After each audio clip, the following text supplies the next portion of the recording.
ಸ್ಥಾನದಲ್ಲಿ ಕರ್ಣಿಕ ಮಂತ್ರಿ, ಲೆಕ್ಕ ಪರಿಶೋಧಕ ಮಂತ್ರಿ. ಇಡೀ ರಾಜ್ಯದ ಬೊಕ್ಕಸದ ಸಂಪತ್ತಿನ ವ್ಯವಹಾರ ಲೆಕ್ಕಪತ್ರಗಳನ್ನೇ ಬಲ್ಲಿದಂತ ಬಸವಣ್ಣ ಹೇಳ್ತಾನೆ, ಮೇಲಾಗ ಲಲ್ಲೆಯನ್ನು ಕೀಳಾಗಿ ಇರುವುದು, ಕೀಳಿಗೆ ಹಾಕಲು ಕರೆಯುವುದು ಹಾಲು. 70,000 ರೂಪಾಯಿ ಕೊಟ್ಟು ಆಕಳ ತಂದೇನು ಅಂತ ತಿಳ್ಕೊಂಡು ಹಾಲು ಬೇಕಾದ್ರೆ ದುಬ್ಬದ ಮೇಲೆ ಕುಂತ್ರೆ ಹಾಲು ಕೊಡೋದಿಲ್ಲ ಅಂತ ಬಸವಣ್ಣ. ಕಾಲು ಕೆಳಗೆ ಕುಂದಿರ್ಬೇಕು.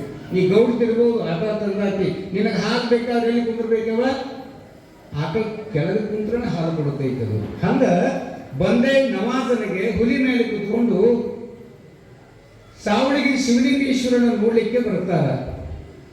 ಎಲ್ಲರೂ ಏನು ಹುಲಿ ಮೇಲೆ ಹತ್ಕೊಂಡನಪ್ಪ, ಬರೇ ಒಂದು ಕುದುರೆ ಮೇಲೆ ಹತ್ಕೊಂಡ್ರಣ ಜನ ನೋಡಕ್ ಬರ್ತದ ನಮ್ಮನ್ನ. ಹೌದು, ಹುಲಿ ಮೇಲೆ ಹತ್ಕೊಂಡು ಬಂದ. ಅನೇಕ ಹಳ್ಳಿ ಪಟ್ಟಣವನ್ನು ದಾಟುಕೊಂಡು ಬಂದ. ಬಂದೇ ನವಾಜರು ಬರುವಂತ ಸುದ್ದಿ ಯೋಗ ನಿದ್ರೆಯಲ್ಲಿರುವಂತ ಸಾವಳಿಗೆ ಶಿವಲಿಂಗೇಶ್ವರಿ ಗೊತ್ತ. ನನ್ನ ನೋಡಾಕ ಬರಾಕತ್ತಾರ ಒಬ್ಬ ಸೂಫೀಸ್ ಅಂತ. ಅದಕ್ಕೆ ನಾನು ಎದುರು ಕೊಡ್ಬೇಕಲ್ಲ.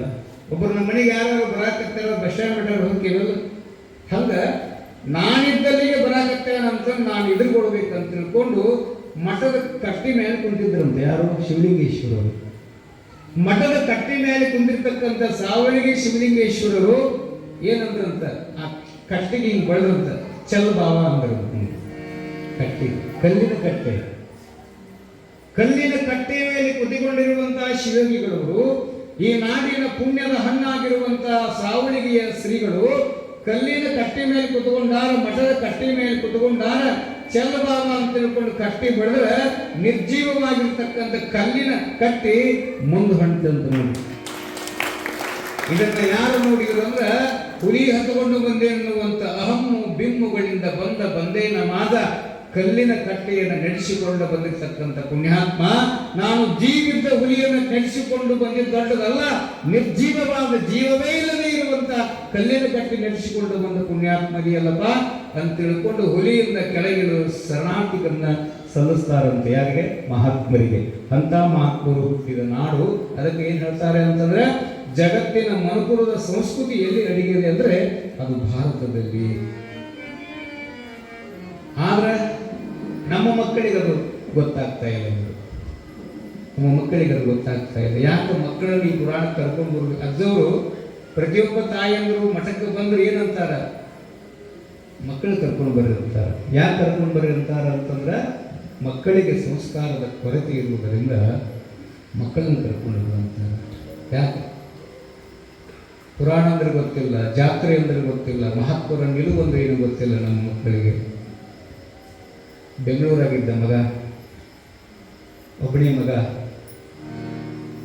ತಂದೆ ತಾಯಿಗಳು ಬಡವರಿದ್ರು. ನಾವಂತೂ ಅಕ್ಷರ ಕಲ್ತಿಲ್ಲ, ನನ್ನ ಮಗ ಅಕ್ಷರ ಕಲಿಬೇಕಂತ ತಿಳ್ಕೊಂಡು ಬೆಂಗಳೂರಾಗ ಬಿ ಮಾಡ್ತಿದ್ದ. ಬೇಕಾದಾಗೆಲ್ಲ ಹಣ ಕೊಡ್ತಿದ್ರು, ಶಾಲೆ ಕಲ್ತಿದ್ದ. 5 ವರ್ಷ ಆಗಿತ್ತು ಊರಿಗೆ ಬಂದಿದ್ದಿಲ್ಲ. ಊರನ್ನ ಜಾತ್ರೆ ಬಂತು, ತಂದೆ ಪತ್ರ ಬರೀತಾನೆ. ಏನಂತ? ಅಲ್ಲೋ, ನಿನ್ನ ವಾರಿಗೆ ಎಲ್ಲ ಗೆಳೆಯರು ವರ್ಷಕ್ಕೊಮ್ಮೆ ಜಾತ್ರೆಗೆ ಬರ್ತಾರ, ತೇರಿಗೆ ಬರ್ತಾರ. 5 ವರ್ಷ ನೀ ಬಂದಿಲ್ಲ. ತಂದೆ ತಾಯಿಗಳು ಅದಾರ ಅಂತ ಗೊತ್ತೈತಿಲ್ಲ ನಿನಗೆ? ಊರಾಗಿನ ಬಸವಣ್ಣನ ಜಾತ್ರೆ ಐತಂತ ಗೊತ್ತಿಲ್ಲ ನಿನಗೆ? ಬಾ ಅಂತ ತಿಳ್ಕೊಂಡು ಶಿಫ್ಟಿಗೆದ್ದು ಪತ್ರ ಬರದ.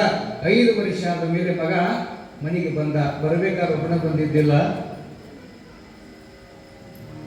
ತನ್ನ ಗೆಳೆಯನ ಕರ್ಕೊಂಡು ಬಂದಿದ್ದ. ನಾವು ನಮ್ಮೂರು ಜಾತ್ರೆಗೆ ನೋಡಕ್ಕೆ ಬಾ ಅಂತ ತಿಳ್ಕೊಂಡು. ಎಲ್ಲೇ ಅವ್ರ ಗೆಳೆಯ ಅಂದ್ರೆ ಮೈಸೂರು ಭಾಗದ, ಈ ಹುಡುಗಂದು ಉತ್ತರ ಕರ್ನಾಟಕದ. ಕರ್ಕೊಂಡು ಬಂದಿದ್ದ. ರಾತ್ರಿ ಬಂದು ಮಲಗಿದ್ದ. ಮುಂಜಾನೆ ಮನ್ಯಾಗ ತಾಯಿ ತಂಗಿ ಅಡಿಗೆ ಮಾಡಿದ್ರು. ಜಾತ್ರೆ ಸಂಭ್ರಮ. ಸೋಮವಾರ ಇತ್ತು. ಇವತ್ತು ಯಾವ? ಸೋಮವಾರ. ಒಂದು ಸೋಮವಾರ ಇರುವುದರಿಂದ ಅಪ್ಪ ಏನು ಮಾಡ್ತಾನಂದ್ರೆ, ಮುಕ್ಕೊಂಡಿದ್ದು ನಾವು ಲೇಟಾಗಿ ಬಂದು, ಏತಮ್ಮ ಹೇಳು, ಹೊತ್ತೊಂದ್ರೆ ಜಾತ್ರೆ ಇದೆಪ್ಪ, ನಾ ಎತ್ತಿನ ಮೈ ತೊಳ್ಕೊಂಡು ಬರ್ತೀನಿ. ನಿಮ್ಮವ್ವ ನಿಮ್ಮ ತಂಗಿ ಬೆಳತಾನೆ ಅಂತ ಅಡಿಗೆ ಮಾಡ್ಯಾರ, ಮನೆಗೆ ಬೀಗರು ಬರೋದಾರ, ಜಾತ್ರೆಗೆ ಸಿದ್ಧತೆ ಆಗ್ಬೇಕಾಗಿದಪ್ಪ. ನಾನು ಎತ್ತು ಮೈ ತೊಳ್ಕೊಂಡು ಬರ್ತೀನಿ, ನೀವೊಂದಿಷ್ಟು ಎದ್ದು ಸೆಗಣಿ ಬಳಿ ಅಂತ. ಯಾರಿಗೆ? ಮಗ್ಗ. ಬಿ ಓದಾಕತ್ತೀನಿ ನಾವು ಎಲ್ಲಿ ಬೆಂಗಳೂರಲ್ಲಿ. ನಮ್ಮಪ್ಪ ನನಗೆ ಅದು ನನ್ನ ಗೆಳೆಯನ ಎದುರುಗಡೆ ಸೆಗಣಿ ಬಳಿ ಅಂತ ತಿಳ್ಕೊಂಡು ಅದನ್ನೇ ಮನಸ್ಸಿನಾಗಿ ಇಟ್ಕೊಂಡು ಏನು ಮಾಡ್ತಾನಂದ್ರೆ, ನಮ್ಮ ಮಕ್ಕಳ ಮನಸ್ಸಿನ ದುರ್ಬಲತೆಗೆ ಒಳಗಾಗಿರ್ತಕ್ಕಂಥ ಮಗ ಏನು ಮಾಡ್ತಾನಂದ್ರೆ, ನಮ್ಮಪ್ಪ ಅದು ನನ್ನ ಗೆಳೆಯನ ಎದುರಿಗೆ ಸಗಣಿ ಬಳಿಯನ್ನಲ್ಲ ಅಂತ ತಿಳ್ಕೊಂಡು ಓಡಿ ಹೋಗಿ ಏನ್ ಮಾಡ್ತಾನೆ, ಮನಿ ಒಳಗೆ ಒಂದು ಕೋಣಿ ಒಳಗೆ ನೇಣು ಹಾಕೊಂಡು ಸತ್ತು ಬಿಡುತ್ತಾರೆ ಒಬ್ಬನೇ ಮಗ. ಇದು ಪೇಪರ್ನಾಗ ಬಂದಿತ್ತು, ನೋಡಿರೋ ಬಿಟ್ಟಿರೋ ಗೊತ್ತಿಲ್ಲ. ಯಾಕೆ ಆ ಮಕ್ಕಳ ಮನಸ್ಥಿತಿ ದುರ್ಬಲತೆಗೆ ಬಂತು ಅಂತಂದ್ರೆ, ಸಗಣಿ ಬಡಿಯೋದ್ರಿಂದ ತಪ್ಪಾಗ್ತದೆ. ನೆನಪಿರಲಿ, ನಾವು ಸಣ್ಣವರಿದ್ದಾಗ ಯಾವುದೇ ಟೈಲ್ಸ್ ಇದ್ದಿದ್ದಿಲ್ಲ. ಸ್ವಾಮಾರ ಬಂತು ಅಂತಂದ್ರೆ ನಮ್ಮ ತಾಯಂದ್ರು ನೀವು ಏನ್ ಮಾಡ್ತಿದ್ರಿ, ಸ್ವಾಮಾರ ಬಂದ್ರೆ ಮಣಿ ಅಂಗಳದಲ್ಲಿ ಸಗಣಿಯಲ್ಲಿ ಸಾರಿಸ್ತಿದ್ರಿ. ಸಗಣಿಯಲ್ಲಿ ಸಾರಿಸಿದ ಅಂಗಳದಲ್ಲಿ ಮಕ್ಕಳನ್ನ ಆಡಕ್ಕೆ ಯಾಕೆ ಬಿಡ್ತಿದ್ರು ಅಂದ್ರೆ, ಗೋಮಯ ಗೋಮೂತ್ರದ ಸಾರಿಸಿದ ಅಂಗಳದಲ್ಲಿ ಅಂಬೆಗಾಲಿಟ್ಟ ಮಕ್ಕಳು ಆಡಿದ್ರ ಆಗ ಹುರುಕು ಹುಣ್ಣು ಅಂತ ಹಾಕಿದ್ವು. ಸಗಣಿ ಸಾರಿಸಿದ ಅಂಗಳದಾಗ ಆಡಿದ್ರೆ ಹುರುಕು ಹುಣ್ಣು ಹೋಗಿತ್ತು ಅನ್ನೋದು ತಾಯಿಗೆ ಗೊತ್ತಿತ್ತು, ಬೀಗದಿರ್ತಕ್ಕಂಥ ಮಗನಿಗೆ ಗೊತ್ತಿಲ್ಲ ಅಂತಂದ್ರೆ ಕಾರಣ ಏನು ಅಂದ್ರೆ, ನಮ್ಮ ಸಂಸ್ಕಾರ ಸಂಸ್ಕೃತಿಯ ಕೊರತೆಯಿಂದ ಇಂದಿನ ಪೀಳಿಗೆ ಮಠದತ್ತ ಮುಖ ಮಾಡಬೇಕಾಗಿದೆ. ಮಹಾತ್ಮರತ್ತ ಮುಖ ಮಾಡಿಕೊಂಡು ಬದುಕಿದಾಗ ಮಾತ್ರ ನಾವು ಅವರಿಗೆ ಶಿಕ್ಷಣವನ್ನು ಕೊಟ್ಟಿದ್ದಕ್ಕೆ ಸಾರ್ಥಕ ಆಗ್ತದೆ. ಶಾಲೆಗಳು ಕೇವಲ ಬದುಕುವುದನ್ನು ಕಲಿಸಿದರೆ, ಮಠ ಮಂದಿರಗಳು ಶರಣರ ನುಡಿಗಳನ್ನು ಕಲಿಸ್ತದೆ. ಹೆಂಗೆ ಬದುಕನ್ನು ಕಟ್ಟಿಕೊಳ್ಳಬೇಕು ಅನ್ನುವುದು ಕಲಿಸುವಂಥ ವೇದಿಕೆ ಯಾವುದು ಅಂತಂದರೆ ಇಂಥ ಮಠಮಾನ್ಯಗಳು, ಪುರಾಣ ಪ್ರವಚನಗಳು ಅನ್ನುವಂಥ ಮಾತನ್ನು ಇಲ್ಲಿ ತಿಳಿಸ್ತಾ, ನಿನ್ನೆ ದಿನ ಮಹಾಂತ ಸ್ವಾಮಿಗಳನ್ನು ನೀವು ತೂಗಿದ್ದೀರಿ, ಗುರುಗಳನ್ನು ತೂಗಿದ್ದೀರಿ. ಹಾಗಾದರೆ ಇಂದಿನ ಪುಣ್ಯ ಪುರಾಣದಲ್ಲಿ ಏನನ್ನ ಬರೀತಾರೆ ಚನ್ನಕವಿಗಳು ಅನ್ನುವಂಥ ಪೂರ್ವದಲ್ಲಿ ಒಂದು ಗೀತೆಯನ್ನು ಗವಾಯಿಗಳು ಹಾಡಿದ ನಂತರ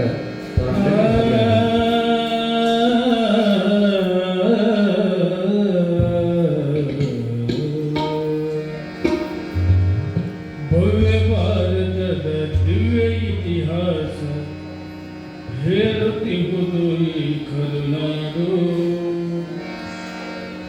ಬುದ್ಧ ಬಸವ ಗಾಂಧೀಜಿ ನೇತಾರ ಮೆರೆದಿರುವ ಈ ತಾಯ್ನಾಡು.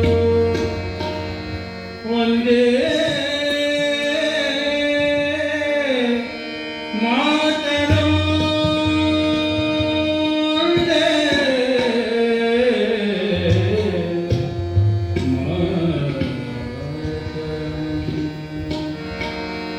ಭವ್ಯ ಭಾರತದ ದಿವ್ಯ ಇತಿಹಾಸ ಹೇಳುತ್ತಿರುವ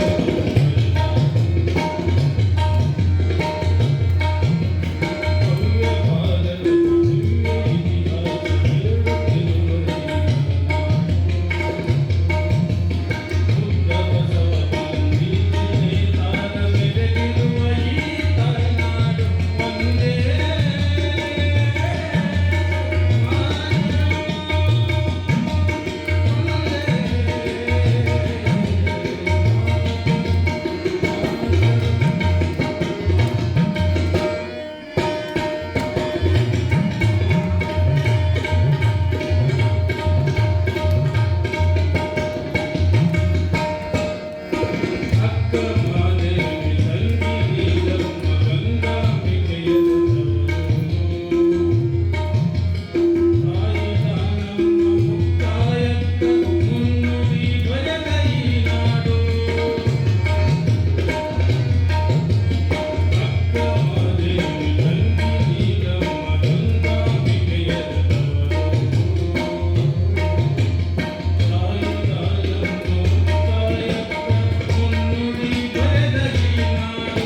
ಒಂದೇ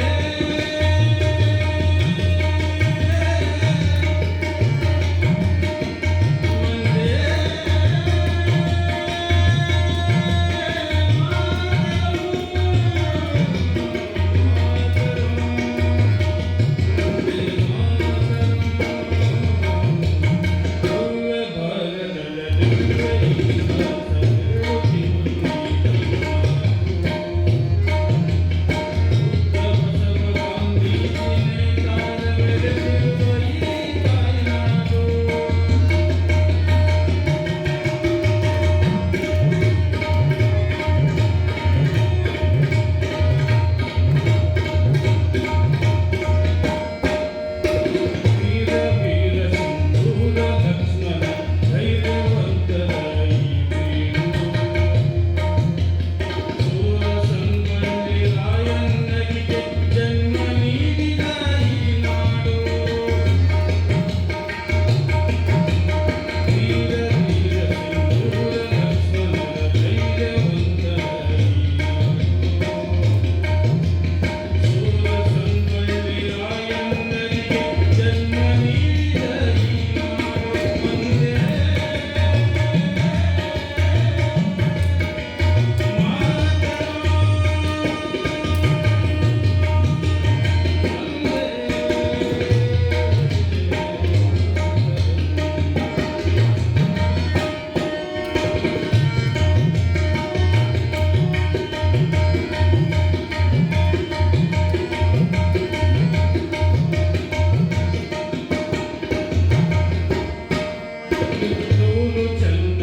ಧನ್ಯವಾದಗಳು ಗವಾಯಿಗಳಿಗೆ.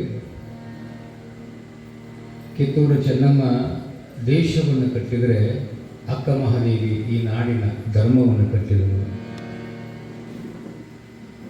ಬೆಳಗಾವಿ ಜಿಲ್ಲೆ ಅಂತಂದರೆ ಮಹಾನ್ ವಿಭೂತಿ ಪುರುಷರಿಗೆ ಜನ್ಮ ನೀಡಿದ ತವರು ಯಾವುದು? ಬೆಳಗಾವಿ ಜಿಲ್ಲೆ. ಸೌದತ್ತಿ ಕಲ್ಲಮಠದಲ್ಲಿ ಬಸವ ಪುರಾಣ ಮಂಗಲ ನಡೆದಿತ್ತಂತೆ ತಾಯಿಗೆ. ಎಂಥ ಅದ್ಧೂರಿಯಾದ ಬಸವ ಪುರಾಣ ಮಂಗಲ ನಡೆದಿತ್ತು ಅಂದರೆ ಆ ಬಸವ ಪುರಾಣದ ಮಂಗಲದ ಘನ ಸನ್ನಿಧಾನವನ್ನು ವಹಿಸಿಕೊಂಡವರು ತ್ರಿವಳಿ ಜಂಗಮರ ಮಂಗಲ ಮೂರ್ತಿ ಎನಿಸಿಕೊಂಡಿರುವ ಬೆಳ್ಳೂರ ಗೃಹಬಸವ ಮಹಾಸ್ವಾಮಿಗಳು, ಬಿದರಿಯ ಕುಮಾರ ಮಹಾಸ್ವಾಮಿಗಳವರು, ಅತನಿ ಮುರುಘೇಂದ್ರ ಶ್ರೀಗಳವರು ಸಾನ್ನಿಧ್ಯ. ವೇದಿಕೆ ಮೇಲೆ ಅವರು 3 ಮಂದಿ ಯಾವ ಕಾರ್ಯಕ್ರಮಕ್ಕೆ ಹೋದ್ರು 3 ಮಂದಿ ಕೂಡೆ ಹಾಕಿದ್ರಂತೆ ನೋಡಿ. ಅದಕ್ಕೆ ಅವ್ರು ಏನಂತಿದ್ರು, ಸಮಾಜ ಆಗಿನ ಕಾಲದಲ್ಲಿ ಪತ್ರಿ ದಳದವರು ಅಂತಿದ್ರಂತೆ. ಪತ್ರಿ ದಳ 3 ಮಂದಿ ವಿಭೂತಿ ಪುರುಷರೇ, ಅವರು ಸಾಮಾನ್ಯರಲ್ಲ. ಬೆಳ್ಳೂರು ಗುರುಬಸವ ಸ್ವಾಮಿಗಳು, ಬೆದರಿ ಕುಮಾರ ಮಹಾಸ್ವಾಮಿಗಳು, ಅತನಿಯ ಮುರುಘೇಂದ್ರ ಮಹಾಸ್ವಾಮಿಗಳು ಯಾವುದೇ ಧರ್ಮ ಕಾರ್ಯಕ್ಕೆ ಹೋಗುವಂತ ಸಮಯ ಬಂದಾಗಲೆಲ್ಲ ಒಟ್ಟ ಅಗಲ್ತಿದ್ದಿಲ್ಲ. 3 ಮಂದಿ ವೇದಿಕೆ ಮೇಲೆ ಇರ್ತಿದ್ರು. ಹೀಗಾಗಿ ಆಗಿನ ಭಕ್ತ ಸಂಕುರು ಏನಂತಿದ್ರು, ಬಂದು ನೋಡ್ರಪ್ಪ ಪತ್ರಿದಳದ ಸ್ವಾಮಿಗಳು ಅಂತಿದ್ರು. ಪತ್ರಿದಳ ಇರ್ತಾವಲ್ಲ 3 ದಳ, ಆ ಪತ್ರಿಯಷ್ಟೇ ಪವಿತ್ರವಾಗಿರ್ತಕ್ಕಂಥ ಯೋಗತ್ವ ವೇದಿಕೆ ಮೇಲೆ ಕುತ್ಕೊಂಡಿದ್ರು. ಚನ್ನವೀರ ದೇಶಿಕರು ಅಂತ ಬಂದರಂತೆ ವೇದಿಕೆ ಮೇಲೆ.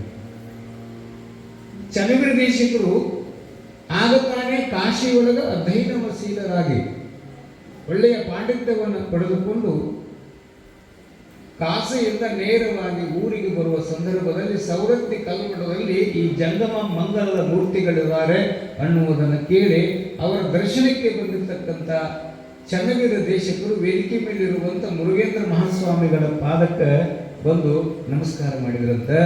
ಏನಂದ್ರಂತ ನೋಡ್ರಿಪ್ಪ, ಮುಂದೊಂದು ದಿನ ಈಗ ಬಂದು ನೀವು ನಮಸ್ಕಾರ ಮಾಡಿದ್ರಲ್ಲ ದೇಶಿಕರ, ಮುಂದ ಜಗತ್ತೇ ನಿಮಗೆ ನಮಸ್ಕಾರ ಮಾಡುವಂತ ಗುರುಗಳಾಕಿರಂತ ಆಶೀರ್ವಾದ ಮಾಡಿದ್ರು. ಅವರ ಆಶೀರ್ವಾದವನ್ನು ಪಡೆದುಕೊಂಡಿರ್ತಕ್ಕಂಥ ಚನ್ನವೀರ ದೇಶಿಕರು ಬೇರೆ ಯಾರು ಅಲ್ಲ, ಅವರೇ ಚಿತ್ರದುರ್ಗದ ಜಯದೇವ ಜಗದ್ಗುರುಗಳಾಗ್ತಾರೆ. ಗುರುಗಳ ಆಶೀರ್ವಾದ ಎಷ್ಟು ದೊಡ್ಡದಿರ್ತದೆ ಅಲ್ಲ. ಗುರುವಿನ ಹಸ್ತ ನೋಡಿ, ಚಿತ್ರದುರ್ಗದ ಜಯದೇವ ಜಗದ್ಗುರುಗಳಾಗ್ತಾರೆ ಅವರು. ಅವರನ್ನು ಮಠಕ್ಕೆ ಮಾಡಿದವರು ಯಾರು ಗೊತ್ತಾರೆ? ಇವತ್ತು ನೆನೆಸಬೇಕು. ಇಂಥ ಪವಿತ್ರವಾದ ಸನ್ನಿಧಾನದಲ್ಲಿ ಒಬ್ಬ ಲಿಂಗಾಯತ ಗೃಹಸ್ಥನನ್ನ ನೆನೆಸಿಕೊಂಡ್ರೆ ಆತನು ಕೂಡ ಒಬ್ಬ ಶಿವಯೋಗಿ ಸಮ ಬಲಿಕ್ ಹೋಗ್ಯಾರ. ಏಕಪತ್ನಿ ವ್ರತಸ್ಥ ಶಿವಯೋಗಿಯಷ್ಟೇ ಸಮ ಇರ್ತಾನ ಅಂತ ಹೇಳ್ತಿದ್ರು ಅಂದಾನ ಸ್ವಾಮಿಗಳು.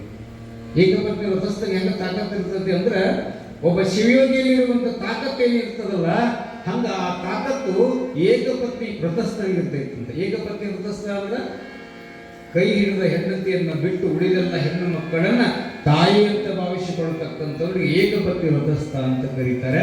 ಆ ತಾಕತ್ತು ವಾರದ ಮಲ್ಲಪ್ಪನವ್ರಿಗೆ ಇರ್ತಂತೆ. ಹಾಕ್ತಾರೆ ಎಂಥವ್ರು ವಾರದ ಮಲ್ಲಪ್ಪನವರು. ಇವತ್ತು ಗುರುಗಳ ಸನ್ನಿಧಾನದಲ್ಲಿ ನೆನೆಸ್ಕೋಬೇಕು ನಾವು ಲಿಂಗಾಯತರಾದವರು. ವಾರದ ಮಲ್ಲಪ್ಪನವರು ದೇಶದ 20 ಶ್ರೀಮಂತರಲ್ಲಿ ಒಬ್ಬರಾಗಿದ್ದರು. ನೆನಪಿರಲಿ, ದೇಶದ 20 ಶ್ರೀಮಂತರಲ್ಲಿ ಒಬ್ಬರಾಗಿದ್ದರು. ಆಗಿನ ಕಾಲದಲ್ಲಿ ತಮ್ಮ ಮನೆಯೊಳಗೆ ಪಾಠಶಾಲೆಯನ್ನು ಪ್ರಾರಂಭ ಮಾಡಿದರು. ಯಾರು? ವಾರದ ಮಲ್ಲಪ್ಪನವರು. ಜಯದೇವ ಜಗದ್ಗುರುಗಳು ಅಂತಕ್ಕಂಥವರನ್ನ, ರಂಭಾಪುರಿ ಹಿಂದಿನ ಜಗದ್ಗುರುಗಳು ಅಂತಕ್ಕಂಥವ್ರನ್ನ ಕಾಶಿಗೆ ಕಳಿಸಿ ಅಧ್ಯಯನಕ್ಕೆ ಧನ ಸಹಾಯವನ್ನು ಮಾಡಿದ ಕೀರ್ತಿ ರಾಜಮಾನ್ ರಾವ್ ಬಹದ್ದೂರ್ ವಾರದ ಮಲ್ಲಪ್ಪನವರಿಗೆ ಸಲ್ಲುತ್ತದೆ. ಬ್ರಿಟಿಷರು ಬಿರುದು ಕೊಟ್ಟರಂತ ನೋಡಿ ಅವರು. ಬ್ರಿಟಿಷರೇ ಕೊಡಬೇಕಾದ್ರೆ ಹೆಂಗೆ ಬದುಕಿರಬೇಕು. ರಾವ್ ಬಹದ್ದೂರ್ ಅನ್ನುವಂಥ ಪ್ರಶಸ್ತಿಯನ್ನ ಯಾರಿಂದ ಪಡ್ಕೊಂಡ್ರು ಅಂದ್ರೆ, ಬ್ರಿಟಿಷರಿಂದ ರಾವ್ ಬಹದ್ದೂರ್ ಅನ್ನುವಂಥ ಪ್ರಶಸ್ತಿ ಪಡ್ಕೊಂಡವರು ವಾರದ ಮಲ್ಲಪ್ಪನವರು. ಅವರಿಗೆ ಮಕ್ಕಳಾಗಿದ್ದಿಲ್ಲ, ನೆನಪಿರಲಿ. ನಾವ್ಯಾಕ ಗುರುಗಳ ಸನ್ನಿಧಾನಕ್ಕೆ ಬರಬೇಕು? ಅಧಿಕ ಮಾಸವನ್ನು ನೆಪವಾಗಿಟ್ಟುಕೊಂಡು ಪರಮ ಪೂಜ್ಯರು ಯಾಕೆ ಸತ್ಸಂಗವನ್ನ ಜ್ಞಾನ ದಾಸೋಹ ಏರ್ಪಡಿಸಿದ್ದಾರೆ ಅಂದ್ರೆ, ವಾರದ ಮಲ್ಲಪ್ಪನವರು ಮಕ್ಕಳಾಗಿದ್ದಿಲ್ಲ. ಹೆಂಡತಿ ಬಸವಾಂಬಿಕೆ. ಎಂತ ಬಸವಾಂಬಿಕೆ! ವಾರದ ಮಲ್ಲಪ್ಪನವರ ಕೈ ಬಳಿಗಿನ ಬೆರಳಿನ ಹರಳಾಗಿದ್ದರು ನೀಲಮ್ಮ, ಬಸವಮ್ಮ. ಮಕ್ಕಳಾಗಿದ್ದಿಲ್ಲ. ಯಾರು ಹೇಳಿದ್ರಂತೆ, ಜಗ್ಗ ಸಂಪತ್ತಿತ್ತು. 32 ಬಂಗಾರದಂಗಿದ್ದು ಅಂತ ಸೊಲ್ಲಾಪುರದಲ್ಲಿ. ಹೆಂಗಿರಬೇಕ್ರಿ ವಾರದ ಮಲ್ಲಪ್ಪನವರು? ಯಾವ 32 ಬಂಗಾರದ ಅಂಗಡಿಯನ್ನು ಹೊಂದಿದ್ದರೂ ಸಹಿತ ಗುರುಲಿಂಗ ಜಂಗಮರಿಗೆ ಬಾಗುವಂತ ಭಾವಿಕತೆಯಾಗಿರ್ತಕ್ಕಂಥ ವಾರದ ಮಲ್ಲಪ್ಪನವರು ಮಕ್ಕಳಾಗಿದ್ದಿಲ್ಲ. ಯಾರೋ ಹೇಳಿದ್ರಂತೆ ಪುತ್ರಿಕಾಮೇಷ್ಟಿ ಯಾಗ ಮಾಡಿಸ್ರಿ, ಮಲ್ಲಪ್ಪನವರು ಮಕ್ಕಳಾಗ್ತದೆ. ಪುತ್ರಿಕಾಮೇಷ್ಟಿ ಯಾಗ ಅಂದ್ರೆ ಕೊಡಗಟ್ಟಲೆ ತುಪ್ಪ ಹಾಕುವುದು, ಉತ್ತಮವಾದ ಬೆಲೆ ಉಳ್ಳ ರೇಷ್ಮೆ ಮಡಿಗಳನ್ನು ಬೆಂಕಿಯಲ್ಲಿ ಹಾಕುವುದು, ನವಧಾನ್ಯಗಳು ಭಗವಂತನಿಂದ ಸೃಷ್ಟಿಗೆ ಆಗಿರ್ತಕ್ಕಂಥ ಧಾನ್ಯಗಳನ್ನ ಬೆಂಕಿಯಲ್ಲಿ ಹಾಕುವುದು. ಇದು ಶರಣಮಾಗಲಿಕ್ಕೆ ಸಲ್ಲಲಿಲ್ಲ. ಇದು ನಡೆದಿದ್ದು ಎಲ್ಲಿ ಅಂದ್ರೆ ಸೊಲ್ಲಾಪುರದಲ್ಲಿ ಗೊತ್ತಾಯ್ತು. ಯಾರಿಗೆ ಗೊತ್ತಾಯ್ತು? 40 ವಾರ್ಡ್ ವೀರೇಂದ್ರರಿಗೆ ಗೊತ್ತಾಗ್ತದೆ. ತಾಯಂದ್ರೆ ಹೆಂಗ್ರಪ್ಪ ಬುದ್ಧಿವಂತರದಾರ ಮಲ್ಲಪ್ಪ ಹಿಂಗೆ ಮಾಡಕ್ಕಾರ. ಎಷ್ಟೋ ಜನಗಳ ಮೈ ಮೇಲೆ ಬಟ್ಟೆ ಇಲ್ಲ, ಆ ಬೆಂಕಿ ಹಾಕುವಂತ ಬಟ್ಟೆಯನ್ನ ಬಡವನ ಮಕ್ಕಳಿಗೆ ಉಳಿಸಿಬಿಟ್ಟು ಸಂತೋಷ ಪಡ್ತಾರೆ. ಎಷ್ಟೋ ಜನಗಳಿಗೆ ಅನ್ನವೇ ಸಿಕ್ಕಿಲ್ಲ, ಆ ಧಾನ್ಯಗಳನ್ನು ನಾವು ಮಣಿ ಕೊಟ್ರೆ ಅಡಿಗೆ ಮಾಡ್ಕೊಂಡು ಅಂತಾರೆ. ಎಷ್ಟೋ ತೆಲಿಗಳಿಗೆ ಎಣ್ಣೆನೇ ಕಂಡಿಲ್ಲ, ತುಪ್ಪವನ್ನು ಬೆಂಕಿಯಲ್ಲಿ ಹಾಕ್ತಾರಲ್ಲಪ್ಪ ಮಲ್ಲಪ್ಪನವರು. ಇದನ್ನು ತಡಿಬೇಕು ಅಂತ ಗೊತ್ತಾಗ್ತಾರೆ ನೋಡಿ. ಮಹಾತ್ಮರು ತಮ್ಮಷ್ಟಕ್ಕೆ ಬದುಕಿದವರಲ್ಲ, ನೆನಪಿರಲಿ. ನಾವು ನಮ್ಮಷ್ಟಕ್ಕೆ ಬದುಕಿ ಹೋಗಿಬಿಡ್ತೇವೆ. ಹೇಳದೆ ಬಂದು ಹೇಳದೆ ಹೋಗೋರು ನಾವು ನಾವು ಯಾರಿಗೆ ಹೇಳಿಲ್ಲ ಬರೋ ಮುಂದೆ ಹೋಗ್ಬೇಕಾದ್ರು ಯಾರಿಗೆ ಹೇಳಿ ಹೋಗಲ್ಲ. ಆದ್ರೆ ಹೇಳಿ ಬಂದು ಹೇಳಿ ಹೋಗುವವರು ಯಾರು ಅಂದ್ರೆ ಮಹಾತ್ಮರು, ವಿಭೂತಿ ಪುರುಷರು, ಸಂತರು, ಮಹಾತ್ಮರು, ಪುಣ್ಯಾತ್ಮರು. ಅವ್ರು ಬರುವಾಗ ಹೇಳಿ ಬರ್ತಾರಂತ, ಹೋಗು ಮುಂದೆ ಕೂಡ ಹೇಳಿ ಹೋಗ್ತಾರಂತ. ಯಾಕೆ? ಜಗತ್ತನ್ನು ಬೆಳಗಲಿಕ್ಕೆ ಬಂದಿರುವ ಜ್ಞಾನದ ದೇವಿಗೆ ಮಹಾತ್ಮರು. ಏನು ಯಜ್ಞ ನಡೆದಿತ್ತಂದ್ರೆ ಅಲ್ರಿ, ಶ್ರೀಮಂತರ ಮನೆಯಾಗ ಯಜ್ಞ ನಡೆದೈತಂದ್ರೆ ಪುರೋಹಿತರು ಹೆಂಗೆ ಬರ್ತಾರೆ ಗೊತ್ತಿಲ್ಲ.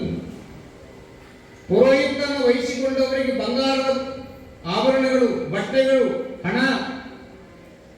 101 ಮಂದಿ ಪುರೋಹಿತರು ಮಲ್ಲಪ್ಪನವರ ತೋಟದ ಮನೆಯೊಳಗ ಯಜ್ಞ ಪ್ರಾರಂಭ ಮಾಡ್ಯಾರ. ಏನು ಬೆಂಕಿ ನಡೆದದ. ಉತ್ತಮವಾದ ಹಾಲು, ತುಪ್ಪ, ರೇಷ್ಮೆ ಬಟ್ಟೆ, ಧಾನ್ಯಗಳನ್ನು ಸುರುತ್ತಿದ್ರು ಅಂತಿದ್ರು. ಓಂ ಗಣನಾಥ ಗಣಪತಿ ಭವಾಮಯಂ ಕವಿಂ ಕವಿನಾಮೃತ ಮಂತ್ರ ಹೇಳಕತ್ತಿದ್ರು. ಶರಣರು ಅಲ್ಲಿಗೆ ಬರ್ತಾರ. ಶರಣರು ಬಂದ್ರು ದಾರಿ ಬಿಡ್ರಿ ಎಲ್ಲರೂ ಕುತ್ಕೊಂಡವರು ಎದ್ದು ಬಿಟ್ರು. ಗಂಡ ಹಿಂದೆ ಕುಂತಿದ್ರು. ಎಲ್ಲಿಗೆ? ಯಜ್ಞ ಮಾಡಕ್ಕೆ. ಯಾರ್ಯಾರಿವ? ಮಲ್ಲಪ್ಪನವರು ಮತ್ತು ಬಸವಾಂಬಿಗೆ ಧರ್ಮಪತ್ನಿ. ವಾರದ ಮಲ್ಲಪ್ಪನವರು ಪೂಜೆ ಮಾಡಕತ್ತಿದ್ರು. 40 ವಾರ್ಡ್ ವೀರೇಶ್ವರ ಶರಣರು ಅಲ್ಲೇ ಸೊಲ್ಲಾಪುರದ ಶಾಂತಾಶ್ರಮದಲ್ಲಿ ಉಳ್ಕೊಂಡಿದ್ರು. ಶರಣರು ಬಂದರಂತ ಗಂಡ ಹಿಂದೆ ಎದ್ದು ನಿಂತು, ಯಪ್ಪ ಬರಬೇಕಪ್ಪ, ಕ್ಷಮಿಸಬೇಕು, ಈ ಪೂಜೆಗೆ ನಿಮ್ಗೆ ಆಮಂತ್ರಣ ಮಾಡಿಲ್ಲ, ಕ್ಷಮೆ ಇಲ್ಲಿ ಬರ್ರಿಯಪ್ಪ ಅಂದಾಗ ಏನು ಶರಣರು ಮಲ್ಲಪ್ಪನವರ ಈ ಯಜ್ಞ ಮಾಡುವ ಉದ್ದೇಶ ಏನ್ರಿಪ್ಪ ಅಂದ್ರಂತ ಶರಣರು. ಯಪ್ಪ ನಮಗೆ ಮಕ್ಕಳಾಗಿಲ್ರಿ, ಪುರೋಹಿತ ಶಾಹಿಗಳಾಗಿರ್ತಕ್ಕಂಥವ್ರು ಪುತ್ರಿಕಾಮೇಷ್ಟಿ ಯಾಗವನ್ನು ಮಾಡಿದ್ರೆ ಮಕ್ಕಳಾಗ್ತದಂತ ಹೇಳ್ಯಾರ, ಅದಕ್ಕೆ ಮಾಡಾಕತ್ತೇವಪ್ಪ ಅಂದಾಗ ನಗಾಕತ್ತಿದ್ರಂತೆ ಶರಣರು. ಎಂತ ಹೋಗ್ತಿರದಿರಿಪ್ಪ ನೀವು, ತಿಳಿದವರು, ವಿದ್ಯಾವಂತರು, ಧರ್ಮ ಕಾರ್ಯದಲ್ಲೇ ತಾವು ಭಾಗಿಯಾದವರು, ನಿಮ್ಮಂಥವ್ರ ಶರಣ ಮಾರ್ಗವನ್ನು ಅಡ್ಡ ಹಾಕಿದ್ರೆ ಹೆಂಗ್ರಿಪ್ಪ? ಇದು ಸಲ್ಲುದಿಲ್ರಿಪ್ಪ. ಇದು ಒಂದು ಜೋಳದ ಕಾಳು ತಯಾರು ಮಾಡಕ್ಕೆ ಆಗತ್ತಂದ್ರೆ ನೀವು ಬೆಂಕಿಗೆ ಹಾಕಿರಂದ್ರೆ ನಮ್ಮಿಂದ ಜೋಳದ ಕಾಳು ತಯಾರು ಮಾಡೋದು ಆಗತ್ತನ್ರಿ? ಕಂಪ್ಯೂಟರ್ ಬಂದೈತಲ್ಲ, ಕೈಯಾಗ ಮೊಬೈಲ್ ಹಿಡ್ಕೊಂಡೇವಲ್ಲ, ಮಂಗಳ ಗ್ರಹಕ್ಕೆ ಹೋಗಿ ಅಂಗಳದಾಗ ಕಾಲಿಟ್ಟು ಬಂದೇವಲ್ಲ ನಾವು, ವಿಜ್ಞಾನ ಮುಂದುವರೆದೈತಲ್ಲ, ಜೋಳದ ಕಾಳು ತಯಾರು ಮಾಡುವಂತ ಮಿಷನ್ ಬಂದೈತೇನೋ ಹೇಳ್ರಿ. ಇಷ್ಟು 20ನೇ 21ನೇ ಶತಮಾನದಾಗ ಅದೇವಲ್ಲ, ಜ್ವಾಳದ ಕಾಳು ತಯಾರು ಮಾಡುವಂಥದ್ದನ್ನು ಭಗವಂತ ನಮ್ಮ ಕೈಯಲ್ಲಿ ಕೊಟ್ಟಿಲ್ಲ. ಅದು ಭೂಮಿಯಿಂದ ಮಳೆಯಾಗಬೇಕು, ಇಳೆಯಿಂದ ಬೆಳಿಬೇಕು, ಅದು ಭಗವಂತನ ಸ್ವತ್ತು. ಏನ್ರಿಪ್ಪ ನೀವು ತಿಳಿದವ್ರು ಹಿಂಗೆ ಮಾಡಿದ್ರೆ? ಇಲ್ರಿಪ್ಪ ಮಾಡ್ಬೇಕಂತ ಮಾಡೀವಿ, ನಿಮ್ಮ ಆಶೀರ್ವಾದ ಇರಲಿ ಅಂದಾಗ ಒಂದು ಮಾತು ಮುಂದುವರ್ಸಿದ್ರಿ ಅಂದ್ರೆ ನಾನು ಎದ್ದಿನ ಜಿಗಿದು ಬಿಡ್ತೇನೆ ಅಂತ ತಿಳ್ಕೊಂಡು ಅಂದಾಗ ಅಲ್ಲಿ ಮಂತ್ರ ಹೇಳಕ್ಕೆ ಬಂದವರಿದ್ರಲ್ಲ, ಅವ್ರೇನು ಕೇಳ್ತೀರಿ? ಮಲ್ಲಪ್ಪ ಕುಂದ್ರಿ ನೀವು ಅಂತ ತಿಳ್ಕೊಂಡು ಮತ್ತೆ ಯಜ್ಞವನ್ನ ಓಂ ಸ್ವಾಹ ಅಂತ ಶುರು ಮಾಡಿಬಿಟ್ರು. ಯಾವಾಗ ಓಂ ಸ್ವಾಹ ಅಂತ ತಿಳ್ಕೊಂಡು ತುಪ್ಪವನ್ನು ಹಾಕಲಿಕ್ಕೆ ಹತ್ತಿದ್ರು, ಅದನ್ನು ನೋಡಲಾದೆ ಇರ್ತಕ್ಕಂಥ ಮಹಾತ್ಮರು ಏನ್ ಮಾಡ್ತಾರ ಅಂತಂದ್ರೆ ಆ ಯಜ್ಞ ಕುಂಡದಲ್ಲಿ ಹಾರಿ ಜಿಗಿದು ಬಿಡ್ತಾ ಇದ್ದಾರೆ. ಯಾವಾಗ ಬೋಧರಿಯುವ ಬೆಂಕಿಯ ರಾಶಿಯ ಮಧ್ಯದೊಳಗ 40 ವೀರೇನವರು ಜಿಗಿದ್ರು, ಪೂಜೆ ಮಾಡಕ್ಕೆ ಬಂದ ಪುರೋಹಿತರು ದಿಕ್ಕಾಪಾಲಾಗಿ ಓಡಿ ಹೋಗಿಬಿಡ್ತಾರೆ. ಅನಾಹುತ ಆಯಿತು. ಅಲ್ರಿ ಬೆಂಕಿಯಾಗ ಜಿಗಿದ್ರೆ ಏನಾಗ್ತದೆ ಹೇಳ್ರಿ? ಬೆಂಕಿಯಾಗ ಜಿಗಿದ್ರಲ್ಲ, ನೆನಪಿರಲಿ, ಉರಿಯುವಂತ ಕೆನ್ನಾಲಿಗೆಯನ್ನು ಹೊಂದಿರುವಂತ ಬೆಂಕಿಯ ರಾಶಿ 40 ವೀರೇನವರು ಒಂದು ರೋಮವನ್ನು ಸುಟ್ಟಿದ್ದಿಲ್ಲಂತ. ಹೆಂಗಿರ್ಬೇಕು ಮಹಾತ್ಮ? ಹೊರಗೆ ಬರ್ತಾರ. ಮಲ್ಲಪ್ಪನವರು ಚಿಂತೆ ಏನಾಯ್ತು ಏನು ಶರಣರಿಗೆ ಅಂದಾಗ, ನೋಡ್ರಿಪ್ಪ ಇದು ಸಲ್ಲದು, ಇದು ಶರಣರಿಗೆ ಸಲ್ಲದೇ ಇರ್ತಕ್ಕಂಥ ಕಾರ್ಯ ಮಾಡಕತ್ತೀರಿಪ್ಪ, ಹಸಿದವ್ರಿಗೆ ಕೊಡ್ರಿ. ಏನಂದ್ರಂತ ಶರಣರು? ಬಸವಣ್ಣನನ್ನು ನೆನೆಸ್ಕೊಳ್ತಾರೆ. ಕಾವಿಯ ಉಡಲಿಲ್ಲ ಮಲ್ಲಪ್ಪ, ಬಸವಣ್ಣ ಕಾವಿಯ ಉಡಲಿಲ್ಲ, ಕಡಾವಿಗೆಯ ತೊಡಲಿಲ್ಲ, ರುದ್ರಾಕ್ಷಿಯ ಧರಿಸಲಿಲ್ಲ, ಮಂತ್ರಗಳನ್ನ ಗುಣಿಸಲಿಲ್ಲ, ಹಸಿದವನಿಗೆ ಉಳಿಸಿ ಹೆಸರಾದ ಬಸವಣ್ಣ ಅಂತ ಹೇಳಿದರು. ಹೆಚ್ಚಂದ ಹೇಳ್ತಾರೆ. ಹಸಿದವನಿಗೆ ಉಣಿಸಿ ಹೆಸರಾಗಿರ್ತಕ್ಕಂಥ ಬಸವಣ್ಣ ಹುಟ್ಟಿದ ನಾಡಿನಾಗ ಹುಟ್ಟಿದ್ರಪ್ಪ ನೀವು. ಹಿಂಗೆ ಮಾಡಿದ್ರೆ ಹೆಂಗೆ ಯಪ್ಪ? ದಾರಿ ಗೊತ್ತಾಗಲಿಲ್ಲರಿಪ್ಪ. ಅದು ಬಸವಾಂಬೆ ಕಲಾಕತ್ತಿದ್ರು, ಹೆಣ್ಣಿನ ಕಣ್ಣೀರು ಏನು ಮಾಡಿದ್ರಂತ ಇಲ್ಲವ ನಡಿ ಅಂತ ತಿಳ್ಕೊಂಡು ವೀರಯ್ಯನವ್ರು ಏನು ಮಾಡ್ತಾರಂದ್ರೆ, ಆ ವಾರದ ಮಲ್ಲಪ್ಪನವರ ಮನೆ ಒಳಗೆ ಸ್ನಾನ ಶಿವಪೂಜೆಯನ್ನು ಮಾಡಿ ದಂಪತಿಗಳಿಗೆ ಪಾದೋದಕ ಪ್ರಸಾದವನ್ನು ಕೊಡ್ತಾರ. ತಾಯಿ ಗುರುಲಿಂಗ ಜಂಗಮರ ಸೇವೆಯನ್ನು ಮಾಡಿ ಸಮಾಜಕ್ಕೆ ಉಣಿಸಿದಂತೆ ಈ ಮನೆತನ ಹಲವಾರು ವಟಗಳು ನಿಮ್ಮ ಹೆಸರ ಮೇಲೆ ಅಧ್ಯಯನ ಮಾಡಕತ್ತಾರೆ ಕಾಶಿ ಒಳಗೆ. ಆ ಪುಣ್ಯದ ಹಣ್ಣಾಗಿ ನಿನ್ನ ಗರ್ಭದಲ್ಲಿ ಲೋಕ ಬೆಳಗುವ ಮಗ ಬೆಳಗ್ತಾನವ, ಚಿಂತೆ ಮಾಡಬೇಡ ಅಂತ ಆಶೀರ್ವಾದ ಮಾಡಿದರು. 40 ವಾರ ವೀರಯ್ಯನವರ ಆಶೀರ್ವಾದದಿಂದ ಮಲ್ಲಪ್ಪನವರಿಗೆ ಗಂಡು ಮೂಗು ಹುಟ್ಟಿ ಬರ್ತದೆ. ಪುಣ್ಯಾತ್ಮರೇ, ಗೆದ್ದಲಿಂದ ಅಲ್ಲ, ಗುರು ಪಾದೋದಕದಿಂದ, ಲಿಂಗ ಪಾದೋದಕದಿಂದ, ಜಂಗಮ ಪಾದೋದಕದಿಂದ. ಎದರಿಂದ ಹುಟ್ಟಿದರು ವಾರ ಮಲ್ಲಪ್ಪನವ್ರಿಗೆ? ಗುರುಗಳಿಂದ, ಪಾದೋದಕದಿಂದ. ಯಾಕೆ ನಿತ್ಯ ಪಾದೋದಕ ತಗೊಂತಾರೆ ಹೇಳ್ತಾರೆ? ಕ್ರಿಯಾ ಪಾದೋದಕ ಅಂದ್ರೆ ಅದರೊಳಗಿರುವಂಥ ಶಕ್ತಿ ಮತ್ತೆ ಯಾವುದರಿಲ್ಲ ಪುಣ್ಯಾತ್ಮರೇ. ಅಂತ ವಾರದ ಮಲ್ಲಪ್ಪನವರು ಜಯದೇವ ಜಗದ್ಗುರುಗಳನ್ನು ಮಠಕ್ಕೆ ಮಾಡಿದ್ರು. ಎಲ್ಲಿ? ಚಿತ್ರದುರ್ಗಕ್ಕೆ ಮಾಡ್ತಾರೆ ಅವರು. ಚಿತ್ರದುರ್ಗಕ್ಕೆ ಜಯದೇವ ಜಗದ್ಗುರು ಮಠಕ್ಕೆ ಮಾಡಿದ ಬಹುಭಾಗದ ಕೀರ್ತಿ ವಾರದ ಮಲ್ಲಪ್ಪನವರು ಸಲ್ತದ್ದು ನೋಡ್ರಿ. ಶ್ರೀಮಂತರು ಅಂತಂದ್ರೆ 12 ತಾಸು ಲೆಕ್ಕ ವ್ಯವಹಾರ ಗಳಿಸೋದು ಕೂಡಿಸೋದು ಬಳಸೋದ್ರಾಗ ಇರ್ತಾರಂತ ಕಲ್ಪನೆ ಅಲ್ಲ. ಅಂಥವ್ರು ಸಹಿತ ಧರ್ಮ ಮಾರ್ಗದಲ್ಲಿ ಪಾದಾರ್ಪಣೆ ಮಾಡಿದವರು ಬಹಳ ಜನ.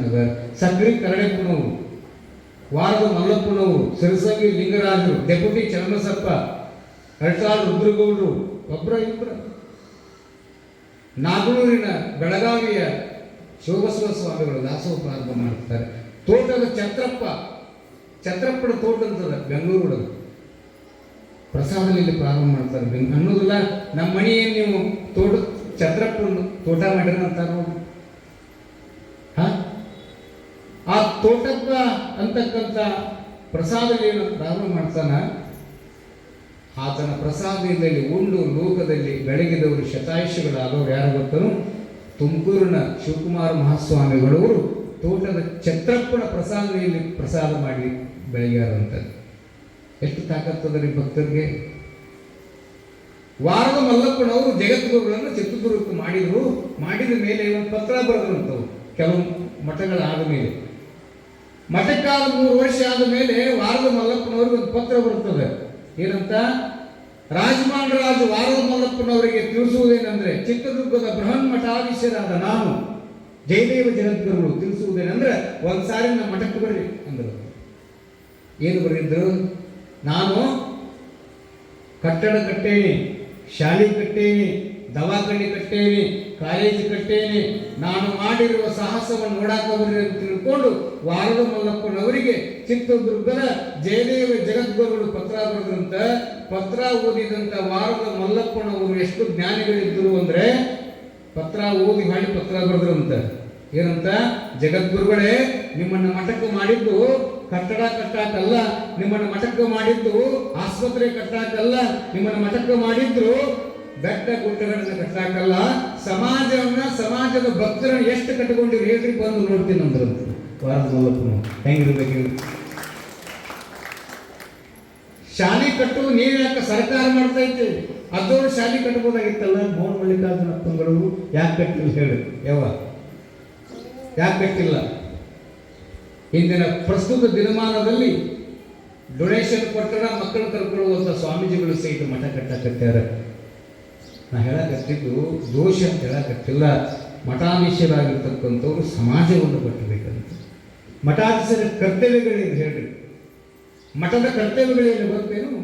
ಸಮಾಜವನ್ನು ಕಟ್ಟಬೇಕು. ಸಮಾಜದಲ್ಲಿರುವ ಅಂಧತ್ವವನ್ನು ದೂರ ಮಾಡಲಿಕ್ಕೆ ಕಾವಿ ತೊಟ್ಟುಕೊಂಡಿರ್ತಾರೆ. ಅದನ್ನು ಮಾಡೋ ಕೆಲಸ ಬೇರೆದವರು ಮಾಡ್ತಾರೆ. ಸರ್ಕಾರದ ಸಾಲಿಗೆ ಸರ್ಕಾರದಾಗಿಲ್ಲ. ಸರ್ಕಾರಗಳ ಕೆಲಸ ಇದು.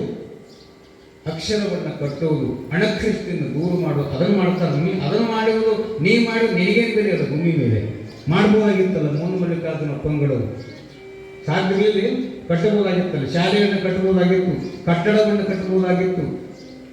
ಸ್ವಾಮಿಯ ಕೆಲಸ ಸಮಾಜವನ್ನು ಕಟ್ಟುವುದು, ಭಕ್ತರ ಮನಸ್ಸನ್ನು ಕಟ್ಟುವುದು. ಈ ಪತ್ರವನ್ನು ವಾರದ ಮಲ್ಲಪ್ಪನವರು ಬರೀತಾರೆ. ಅದನ್ನು ಓದಿದ್ರಂತೆ ಯಾರು? ಜಗದ್ಗುರುಗಳು. ಓದಿ ಏನು ಮಾಡಿದ್ರಂದ್ರೆ ಸಿಟ್ಟು ಬರಲಿಲ್ಲ.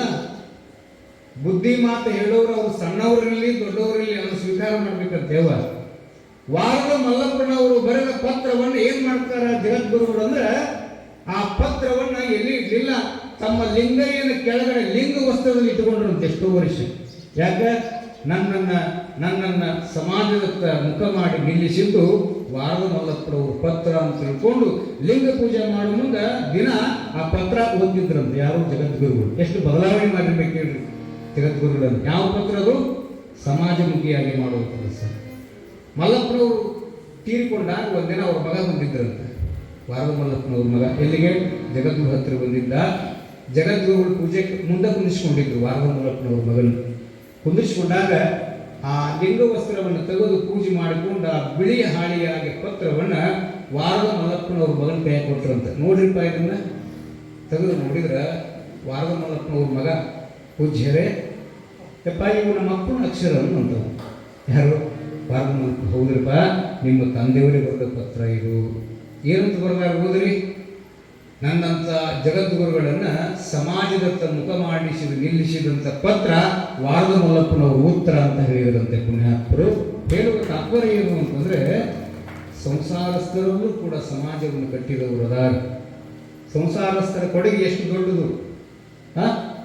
ಸಂಸಾರಸ್ಥರ ಕೊಡುಗೆಯಿಂದ ಅಲ್ಲೇನು ಮೌನ ಮಲ್ಲಿಕಾರ್ಜುನ ಅಪ್ಪಂಗಳವರು ನಾಡನ್ನು ಕಟ್ಟಲಿಕ್ಕೆ ಹತ್ತಿದ್ದು. ಎಂಥ ಅದ್ಭುತವಾದ ಕೊಡುಗೆ ಸಂಸಾರಸ್ಥರ ಕೊಡುಗೆ. ಆದ್ದರಿಂದ ನಿನ್ನ ಎಲ್ಲ ತಾಯಂದರು ಏನು ಮಾಡಿದ್ರವ? ಗುರುಗಳನ್ನು ತೂಗಿದ ಮೇಲೆ ಆನಂದವಾಗಿ ಆರತಿ ಮಾಡಿದ್ರಿ. ಆರತಿ ಮಾಡೋದು ಏನು ಬಿಡ್ಕೊಡ್ರಿ, ಯಪ್ಪ ನಿನ್ನಂಥ ಮಗ ಮತ್ತೆ ಗರ್ಭದಲ್ಲಿ ಜನಿಸಿ ನಮ್ಮ ಮಕ್ಕಳಿಗೆ. ನಮ್ಮ ಮಕ್ಕಳು ನಿನ್ನಂಥ ಜ್ಞಾನವನ್ನು ಪಡ್ಕೊಳ್ಳಿ, ನನ್ನ ಮಕ್ಕಳು ನಿನ್ನಂಥ ಸಂಸ್ಕಾರಕ್ಕೆ ಒಳಗಾಗಲಿ ಅಂತ ಕೆಲವು ತಾಯಂದರು ಆರತಿ ಮಾಡಿದ್ರು, ತೂಗಿದ್ರು. ಹಂಗೆ ಮುಡುಗುಂದದಲ್ಲಿ ತೂಗಿ ಮನೆಗೆ ಹೋದರು. ಮನೆಗೆ ಹೋದ ಮೇಲೆ ಊರಾಗ ಸುದ್ದಿ ಆಗಿಬಿಡ್ತಿದ್ರು. ಮೇಲ್ಮಠಕ್ಕೊಬ್ಬ ಗುರುಗಳು ಬಂದಾರಂತ, ಎಷ್ಟು ಪ್ರಸನ್ನತೆಯಿಂದ ಅದಾರಂತಂದ್ರೆ ನೋಡಿಬಿಟ್ರೆ ದೃಷ್ಟಿಯಾಗಿ ಬಿಡ್ತೈತಿ, ಹಂಗದಾರಂತ. ಹೌದಾ? ಕಿವಿಯಿಂದ ಕಿವಿಗೆ, ಬಾಯಿಂದ ಬಾಯಿಗೆ ಹೂವು ಅದು ಎಲ್ಲಿ ಕಂಟೆ ಆಗಿರ್ತೋ ಅದ್ರ ಪರಿಮಳ ಗೊತ್ತಾಗ್ಬಿಡುತ್ತೇವೆ. ಅದು ಎಲ್ಲರಿಗೂ ಆಗಿರಲಿ, ಅದು ಕಂಟೆಯಾಗಿರಲಿ ದೂರ ಇರಲಿ, ಹೂವಿನ ಪರಿಮಳದ ಸುವಾಸನೆ ಅದು ಎಷ್ಟೇ ದೂರ ಇದ್ರೂ ಕೂಡ ಗಾಳಿಯ ಗಂಧವಾಗಿ ಹಂಗ ಭಕ್ತರ ಕಿವಿಯನ್ನು ಸೇರ್ತೈತಲ್ಲ, ಹಂಗ ಮಹಂತ ಸ್ವಾಮಿಗಳು ಮುಳುಗುಂದದ ಮಠಕ್ಕೆ ಬಂದಿರುವ ಸುದ್ದಿ ಎಲ್ಲರ ಬಾಯಿಂದ ಬೆಲ್ಲವಾಗಿ ಹರಡಿತ್ತು, ಗಾಳಿಗೆ ಗಂಧವಾಗಿ ಹರಡಿತ್ತು. ನಾನು ಹೋಗ್ಬೇಕು, ನೀನು ಹೋಗ್ಬೇಕಂತ ಮಠಕ್ಕೆ ಮಂದಿ ಜನೋಜನ ಬಂದು ನೋಡ್ತಾರ. ತೂಗು ಮಂಚದ ಮೇಲೆ ವಿರಾಜಮಾನವಾಗಿ ಪರಮಾತ್ಮನ ಶಿಶು ಹೇಗೆ ಮಲಗಿತ್ತಲ್ಲ ಹಂಗ ಮಲಗಿದ್ರು. ಹೆಂಗೆ ಮಲಗಿದ್ರು? ಶಿವಯೋಗಿ ನಿದ್ರೆಯೊಳಗೆ. ಅವರ ಪ್ರಧಾನ ಮಂಗಳಾರತಿ ಎತ್ತೀರೆ ಸರ್ವಾಂಗ ಲಿಂಗಮಯ ಶಿವಯೋಗಿಗೆ. ಎಷ್ಟು ಚಂದ ಪ್ರಧಾನ ಪುಣ್ಯಾತ್ಮ. ಶಿವಯೋಗಿ ನಿದ್ರೆಯೊಳಗೆ ಭವಜಾತಗೆ ಸರ್ಪಗೆ. ಶಿವಯೋಗಿ ಮಲಗಿದ್ದ ಅಂತ ನಾವು ತಿಳ್ಕೊಂಡಿರ್ತೇವೆ. ಅದ್ದವರು ಈ ಪುರಾಣಕ್ಕೆ ಹೇಳುವಂತ ಸಂದರ್ಭದಲ್ಲಿ ಅವರು ಮಲಗ್ಯಾರ ನೀವು ತಿಳ್ಕೊಂಡಿರ್ತೀರಿಲ್ಲ. ನಮ್ಮ ನಿದ್ರೆನೇ ಬೇರೆ, ಯೋಗಿಯ ನಿದ್ರೆನೇ ಬೇರೆ ಅಂತೆ. ನಮ್ಮ ನಿದ್ರೆ ರಾಜ ನಿದ್ರೆ, ಅವರ ನಿದ್ರೆ ಶಿವಯೋಗದ ನಿದ್ರೆ. ಶಿವಯೋಗದಲ್ಲಿರುವಂತ ಆ ಶಿಶು ಮಹಾಂತನನ್ನು ನೋಡ್ತಾರೆ. ನೋಡಿದಂತ ತಾಯಿಯವರು ಎಂತ ಸುಪ್ರಸನ್ನವಾದ ಶಿವಯೋಗದಾನ. ಮಲಗಿದವರು ಎವಸುವ ಮುಳುಗುಂದದ ಮಠದಾಗ ಮಹಂತದ್ದವರು ಬಲ್ಕೊಂಡಿದ್ರೆ ಶರೀಫ ಮತ್ತು ನಾಗಲಿಂಗ ಪಜ್ಜ ಬಾಯಿ ಮತ್ತು ಬುಧದ್ವಾರ ಮುಚ್ಕೊಂಡು ಹೋಗಿದ್ರು. ನೆನಪಿ ಯಾರು? ನಾಗಲಿಂಗಜ್ಜ.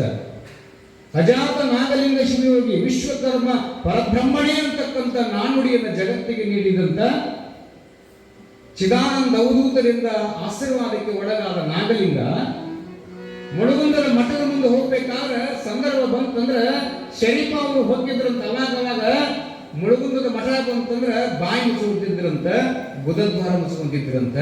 ಅಲ್ಲಿ ಕುತ್ಕೊಂಡು ಭಕ್ತರು ಕೇಳ್ತಿದ್ರಂತ, ನಾಗಲಿಂಗಪ್ಪ ಮಠದ ಮುಂದೆ ಹಾಕಿ ಹೋಗ್ಬೇಕಾದ್ರೆ ಬಾಯಿ ಮುಚ್ಕೊಂತೀವಿ, ಗುದವನ್ನ ಯಾಕೆ ಮುಚ್ಕೊಂತಿ ಅಂತಂದ್ರೆ ನಾಗಲಿಂಗ ಅಂತ ಹೇಳ್ತಿದ್ದ, ಅವನೇ ಬೆಂಕಿದ್ದಾಗ ಹೋಗಲ್ಲ.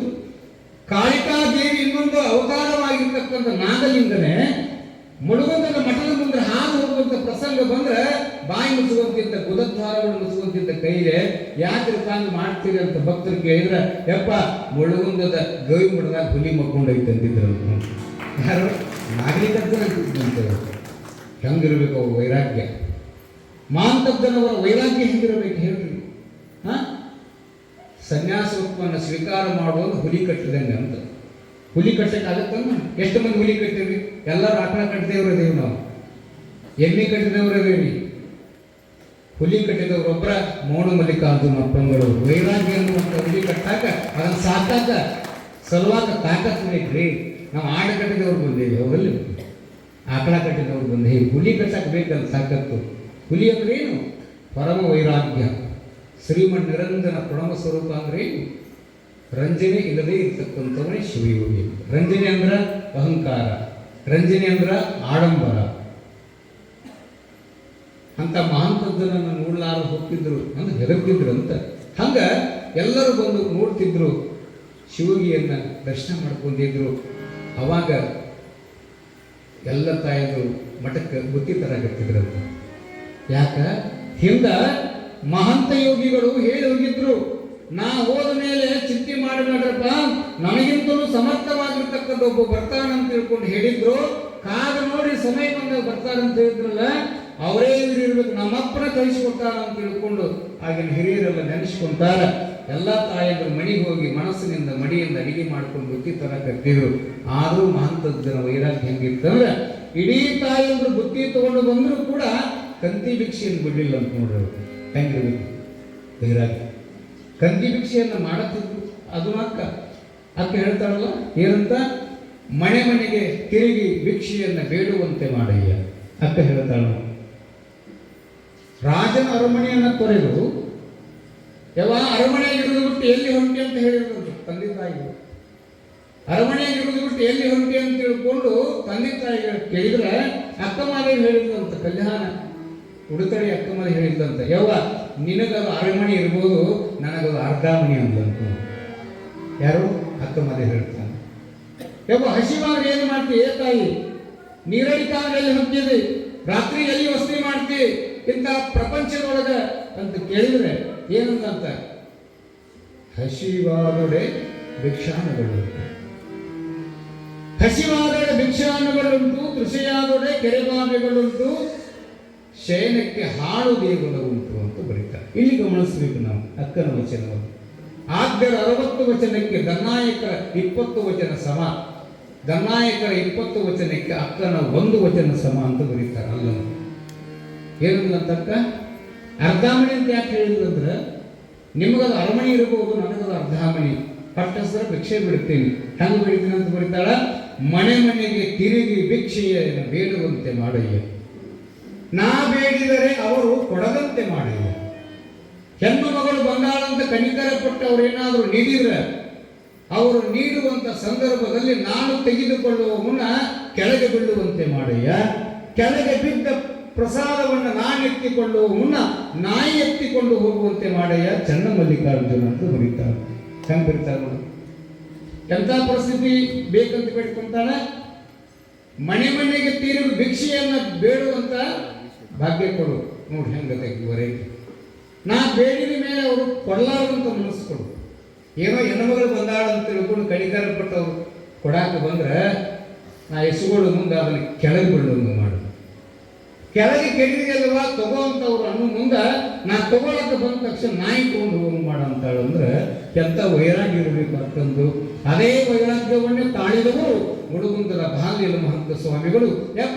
ಬುತ್ತಿ ತಗೊಂಡು ಬಂದೇವಿ, ನೆಟ್ಟಿಯಿಂದ ಹೊತ್ಕೊಂಡು ಬಂದೇವಿ, ಯಾಕೆ ಭಿಕ್ಷಾಟನೆ ಮಾಡ್ತೀರಪ್ಪ, ಬರೀ ಪ್ರಸಾದ ಮಾಡು ಅಂತ ತಿಳ್ಕೊಂಡು ಮುಡುಗುಂದ ತಾಯಿಗಳು ಬಂದು ಪರಿಪರಿಯಾಗಿ ಬೇಡಿಕೊಂಡ್ರೆ ಅವ್ರೇನಂದ್ರಂತ, ಇಲ್ಲವಾ ತಿರ್ಕೊಂಡು ಬಂದು ಕರ್ಕೊಂಡು ಅಂತ ಹೇಳ್ಯಾರ ಶರಣರು ಅಂತ ಹೇಳಿದ್ರು. ನಮ್ಮ ಕರ್ಕೊಂಡು ಹೋಗ್ತಾರಿ ದಿನ ಯಾರು ಉಂಡಿದ್ದು ನೋಡಿರಿ? ಹುಣಸ್ಯಾರು ಯಾರಾದ್ರೂ ಇಲ್ಲಿವರೆಗೂ ಶರಣರ ತತ್ವವನ್ನು ನಿಜವಾಗಿ ಪಾಲಿಸಿಕೊಂಡು ಬರ್ತಕ್ಕಂಥವ್ರು ಅಂಗಳದಲ್ಲಿ ಕುಂತೇವೆ. ದಿನ ಭಿಕ್ಷೆಗೆ ಹೋಗ್ತಿದ್ರು. ಒಂದು ದಿನ ಯಾವ ಮುಳುಗುಂದದಲ್ಲಿ ಒಂದು ಘಟನೆ ನಡೀತದೆ, ಲಕ್ಷ ಕೊಟ್ಟು ಕೇಳಬೇಕು. ಮಗುವಿಗೆ ಊಟ ಮಾಡ್ಸಕ್ಕಿದ್ದಿಲ್ಲ ಒಬ್ಬ ತಾಯಿ ಮುಳುಗುಂದದಲ್ಲಿ. ಮಗುವಿಗೆ ಊಟ ಮಾಡ್ಸಕ್ಕಂಥ ಸಂದರ್ಭದಲ್ಲಿ ಅಲ್ಲಿಗೆ ಮಹಾಂತ ಸ್ವಾಮಿಗಳು ಭಿಕ್ಷಾಟನೆಗೆ ಬರ್ತಾರ. ಮಗುವಿನ ಬಾಯಾಗ ಊಟ ಮಾಡ್ಸಕ್ಕಿದ್ದಿಲ್ಲಲ್ಲ, ಮಣಿ ಮುಂದೆ ಹೋಗಿ ನಿಂತಿರಂತೆ. ಆಕೆ ಮಹಾಂತದ್ದು ಒಂದಾರ ಅಂತ ತಿಳ್ಕೊಂಡು ಒಳಗೆ ಹೋಗಿ ಪ್ರಸಾದ್ ತೊಗೊಂಡು ಬರುವ ಹೊತ್ನ್ಯಾಗ, ಯವ್ವ ನಿನ್ನ ಮಗ ಉಣ್ಸಾಕತ್ತೆ ಅಲ್ಲ ಅದನ್ನ ಕೊಡು ಅಂದ್ರೆ ಅಂತ. ಹೆಂಗಿರ್ಬೇಕು ಅವ್ರ ಭಾವ. ನಾನು ನಿನ್ನ ಮಗ ಅಲ್ಲೇನು, ಆ ಮಗನಷ್ಟೇ ನಿನ್ನ ಮಗ ಅಲ್ಲ, ನಿನ್ನ ಮಗ ಉಣ್ಣಕತ್ತೈತಲ್ಲ ಅದನ್ನ ಕೊಡು ಅಂತ ತಿಳ್ಕೊಂಡು ಹಠ ಮಾಡ್ತಾರಂತ ಮಣಿ ಮುಂದೆ ಅಂತ. ಈ ಸಣ್ಣ ಮಕ್ಕಳು ಹಠ ಮಾಡೋದಿಲ್ಲ, ನನಗೆ ಅದ ಬೇಕಂತ ಹಠ ಮಾಡ್ತಾರಲ್ಲ, ಆ ತಾಯಿಯ ಮಗ ಉಣ್ಣುವಂತ ರೊಟ್ಟಿಯನ್ನೇ ನನಗೆ ಬೇಕಂತ ತಿಳ್ಕೊಂಡು ಹಠವ ಮಾಡಿ ಇಸುಕೊಂಡು ಬಂದು ಆ ಪ್ರಸಾದವನ್ನೇ ಶಿವನಿಗೆ ಸಮರ್ಪಣೆಯನ್ನು ಮಾಡಿ ಪ್ರಸಾದ ಮಾಡ್ತಕ್ಕಂಥ ಯೋಗಿ ಮುಳುಗುಂದದಲ್ಲಿ ವಿರಾಜಮಾನವಾಗಿ ಸಂಚಾರವನ್ನು ಮಾಡ್ತಾ ಇರುವ ಸಂದರ್ಭದಲ್ಲಿ ಊರನ್ನವರೆಲ್ಲರೂ ಸೇರ್ತಾರೆ. ಇಲ್ಲ, ಗುರುಗಳನ್ನ ಗವಿಮಠಕ್ಕೆ ಕರ್ಕೊಂಡು ಹೋಗ್ಬೇಕು. ಯಪ್ಪ ಅಲ್ಲಿಂದ ಗವಿಮಠ ಇದೆ, ನೀವು ಅಲ್ಲಿಗೆ ಬರಬೇಕಂತ ತಿಳ್ಕೊಂಡು ಮೇಲ್ಮಠದಿಂದ ಗವಿಮಠಕ್ಕೆ ಕರ್ಕೊಂಡು ಬರುವ ಸಂದರ್ಭದಲ್ಲಿ ಊರಣ್ಣ ವಿಚಾರ ಮಾಡಿದ್ರಂತ. ಏನಂತ? ಪಲ್ಲಕ್ಕಿ ಮಾಡಿ ಕರ್ಕೊಂಡು ಹೋಗೋಣ ಗುರುಗಳನ್ನು. ಪಲ್ಲಕ್ಕಿ ಮಾಡಿ ಕರ್ಕೊಂಡು ಹೋಗೋಣಂತ ಪಲ್ಲಕ್ಕಿ ಸಿದ್ಧತೆ ಮಾಡಿದ್ರೆ ನಿಜವಾದ ಯೋಗಿ ಆಗಿರ್ತಕ್ಕಂಥವ್ರು ಏನು ಮಾಡ್ತಾನೆ ಹೇಳ್ರಿ, ಪಲ್ಲಕ್ಕಿ ಇರಲಿಲ್ಲ. 17ನೇ ತಾರೀಕಿಗೆ ನಮ್ಮನ್ನ ಗೌರಿಶಂಕರ ಶಿವಾಚಾರ್ಯರನ್ನ ನೀವು ಕರ್ಕೊಂಡು ಹೋಗ್ರಿ. ಈ ಮಠದ ಒಡೆಯರಾಗಿರ್ತಕ್ಕಂಥವ್ರು ಏನಂತಕೊಂಡ್ರು ಮುಂದಂದ್ರೆ ನಿಮ್ಮನ್ನಿಬ್ಬರನ್ನು ಕರ್ಕೊಂಡು ಹೋಗುವಂಥ ಸಾರಥಿ ಹಾಕೇನ್ರಪ್ಪ, ನಿಮ್ಮ ಹತ್ರ ಕುಂದಿರೋದಿಲ್ಲ ಅಂತ ಇವರು ಅಜ್ಜವರು. ಆ ಭಾವ ಬರೋದಕ್ಕೆ ಎಲ್ಲರಿಗೂ ಬರೋಕ್ಕೆ ಸಾಧ್ಯ? ಸಾರಥಿಯಾಗಿ ಅಂದ್ರೆ ಅದರ ಅರ್ಥ ಏನು ಅಂತಂದ್ರೆ ಕಿಂಕರನಾಗಿ ಅಂತ, ಸಣ್ಣವನಾಗುವುದು ಅಂತ, ಶರಣಾಗುವುದು ಅಂತ, ಮರೆ ಹೋಗುವುದು ಅಂತ. ಶರಣ ಅಂದ್ರೇನು? ಶಿವನಲ್ಲಿ ಮರೆ ಹೋದವನೇ ಶರಣನಾಗ್ತಾನೆ. ಪಲ್ಲಕ್ಕಿಯನ್ನು ಸಿದ್ಧತೆ ಮಾಡ್ತಾರೆ. ನಾ ಹೇಳಕತ್ತಿದ್ದೆ ನಿಮ್ಗೆ ಸಮಯ ಮಧ್ಯದಲ್ಲಿ ಸೌದತ್ತಿ ಗಲ್ಮಠದ ವ್ಯವಸ್ಥೆಯನ್ನ. ಅತನೀಶ್ವರವ್ರನ್ನ ಕರ್ಕೊಂಡ್ಬರ್ಬೇಕಾದ್ರೆ ಸೌದತ್ತಿಯವ್ರು ಏನ್ ಮಾಡ್ತಾರ, ಕಲ್ಮಠದವರು ಅಂದ್ರೆ ಪಲ್ಲಕ್ಕಿಯನ್ನ ವ್ಯವಸ್ಥೆ ಮಾಡಿದ್ರೆ ಮೌನ ಮಲ್ಲಿಕಾರ್ಜುನ ಅಪ್ಪಂಗ ಅವರು ಕೂಡ ಪಲ್ಲಕ್ಕಿ ಹತ್ತಿಲ್ಲ. ಏನಂದ್ರಂತ, ನಾ ಹತ್ತುಗಲ್ಲಪ್ಪ ಬಸವ ಪುರಾಣವನ್ನು ಪಲ್ಲಕ್ಕಿಯನ್ನು ಇಟ್ಟು ಮೆರೆಸಂತ ತಿಳ್ಕೊಂಡು ತಾವು ಪಾದಚಾರಿಗಳಾಗಿ ತಮ್ಮ ಪಾದಕೆಯನ್ನ ಬಸವನ್ನ ಸನ್ನಿಧಾನದಲ್ಲಿಟ್ಟು ಏನು ಮಾಡ್ತಾರಂದ್ರೆ ಬಸವ ಪುರಾಣವನ್ನು ಮೆರೆಸಿಕೊಂಡು ಕಲ್ಮಠಕ್ಕೆ ಬರ್ತಾರೆ. ಬಸವ ಪುರಾಣ ಮಂಗಲದಲ್ಲಿ ಸಾವಿರಾರು ಭಕ್ತರು ಕೂಡ್ಯಾರ. ಬಸವ ಪುರಾಣದ ಪ್ರಸಾದ ನಡೆದದ ಹೊರಗೆ ಬಂದು ನೋಡ್ತಾರೆ ದೈವರು. ಕರ್ರಗ ಮಾಡಾಗ್ಬಿಟ್ಟೈತಿ. ಆ ಮಳಿನಾದ್ರೂ ಬಿತ್ತಂದ್ರೆ ಸಾರು ಹೋಗಿ ನೀರಾಗತ್ತೆ, ಪಲ್ಯ ಹೋಗಿ ಏನಾಗತ್ತೇವ ಏನಾಗತ್ತೆ ಹೇಳಕ್ಕಾಗೋದಿಲ್ಲ. ಅಂತ ದೊಡ್ಡ ಮಳಿ ಬಂದದ. ಎಲ್ಲರೂ ಎಲ್ಲಿ ಕೊಟ್ಟಾರ, ಪತ್ರೋಳಿ ಎಲ್ತಿದ್ದು ಅಲ್ಲಿ ಹಿಂದೆ ಎಲ್ಲರೂ ಮಠದಂಗಳದಲ್ಲಿ ಕುತ್ಕೊಂಡಾರ. ಬಸವ ಪುರಾಣ ಮಂಗಲದ ಗಣಾರಾಧನೆ ನಡೆದದ. ಅತನೀಶ್ವರರು ಒಳಗೆ ಪೂಜೆ ಕುಂತಿದ್ರು. ದೈವರು ಅಂತಾರೆ, ಹೆಂಗೆ ಮಾಡೋದಪ್ಪ, ಊರಿಗೇನೆ ಕೆಟ್ಟ ಹೆಸರು ಬರ್ತದೆ. ಎಷ್ಟಾಕೊಂಡು ಅಡಿಗೆ ಮಾಡೇವಿ, ಈ ಮಳಿಯೇನಾದರೂ ಸವಲತ್ತಿಗೆ ಆತು ಅಂದ್ರೆ ಸಾರುಗಳೆಲ್ಲ ದಾರಿಕೊಂಡು ಹರ್ಕೊಂಡು ಹೋಗಿಬಿಡುತ್ತೈತಪ್ಪ, ದೊಡ್ಡ ಪ್ರಮಾಣದ ನಷ್ಟ ಆಗ್ತದೆ ಪ್ರಸಾದ ಅಂದಾಗ ಹೆಂಗೆ ಮಾಡೋದು ಅಂದಾಗ ಅತನೀಶ್ವರಗಳವರು, ಬೆಳ್ಳೂರು ಗುರುಬಸವ ಸ್ವಾಮಿಗಳವರು, ಬಿದರಿಯ ಕುಮಾರ ಮಹಾಸ್ವಾಮಿ ಲಿಂಗಾರದಲ್ಲಿ ಕತ್ಕೊಂಡಿದ್ರು. ಬೆಳ್ಳೂರು ಬಸವಲಿಂಗರ ಹತ್ರ ಹೋಗಿದ್ರು ಸವಲತ್ತಿ ಹಿರಿಯರು. ಯಪ್ಪ ಮಾಡ ಭಾಳ ಬಂದೈತೆ ಯಪ್ಪ, ಚಕ್ಕಡಿ ಬಂದಾರ, ನಡ್ಕೊಂತ ಬಂದಾರ, 10 ಹಳ್ಳಿಯವರು ಬಂದಾರ, ಬಸವ ಪ್ರಸಾದಕ್ಕೆ ಬಂದಾಗ 3 ತಿಂಗಳು ಹಚ್ಚಿದ ಬಸವಣ್ಣನ ಪ್ರಸಾದ ಎಲ್ಲರ ಬಾಯಾಗ ಬಿದ್ದರೆ ಶಿವ ತುಪ್ಪಕ್ಕಂತ ಬಸವನ ಹೇಳ್ಯಾನ, ಹೆಂಗ ಮಾಡೋದಪ್ಪ ಅಂತ ಬೆಳ್ಳೂರು ಬಸವಲಿಂಗರನ್ನ ಕೇಳಿದ್ರೆ, ಬೆಳ್ಳೂರು ಬಸವಲಿಂಗ ಸ್ವಾಮಿಗಳಂತ ನನ್ನ ಕೇಳಿಬಾಡ್ರಪ್ಪ, ಬಿದರಿ ಕುಮಾರಸ್ವಾಮಿಗಳ ಹತ್ರ ಹೋಗ್ರಿ ಅಂತ. ಅವ್ರು ಸಾಮರ್ಥ್ಯ ಬೇಕಲ್ಲ. ಅವರು ಬಿದರಿ ಕುಮಾರಸ್ವಾಮಿ ಹತ್ರ ಹೋಗ್ತಾರೆ.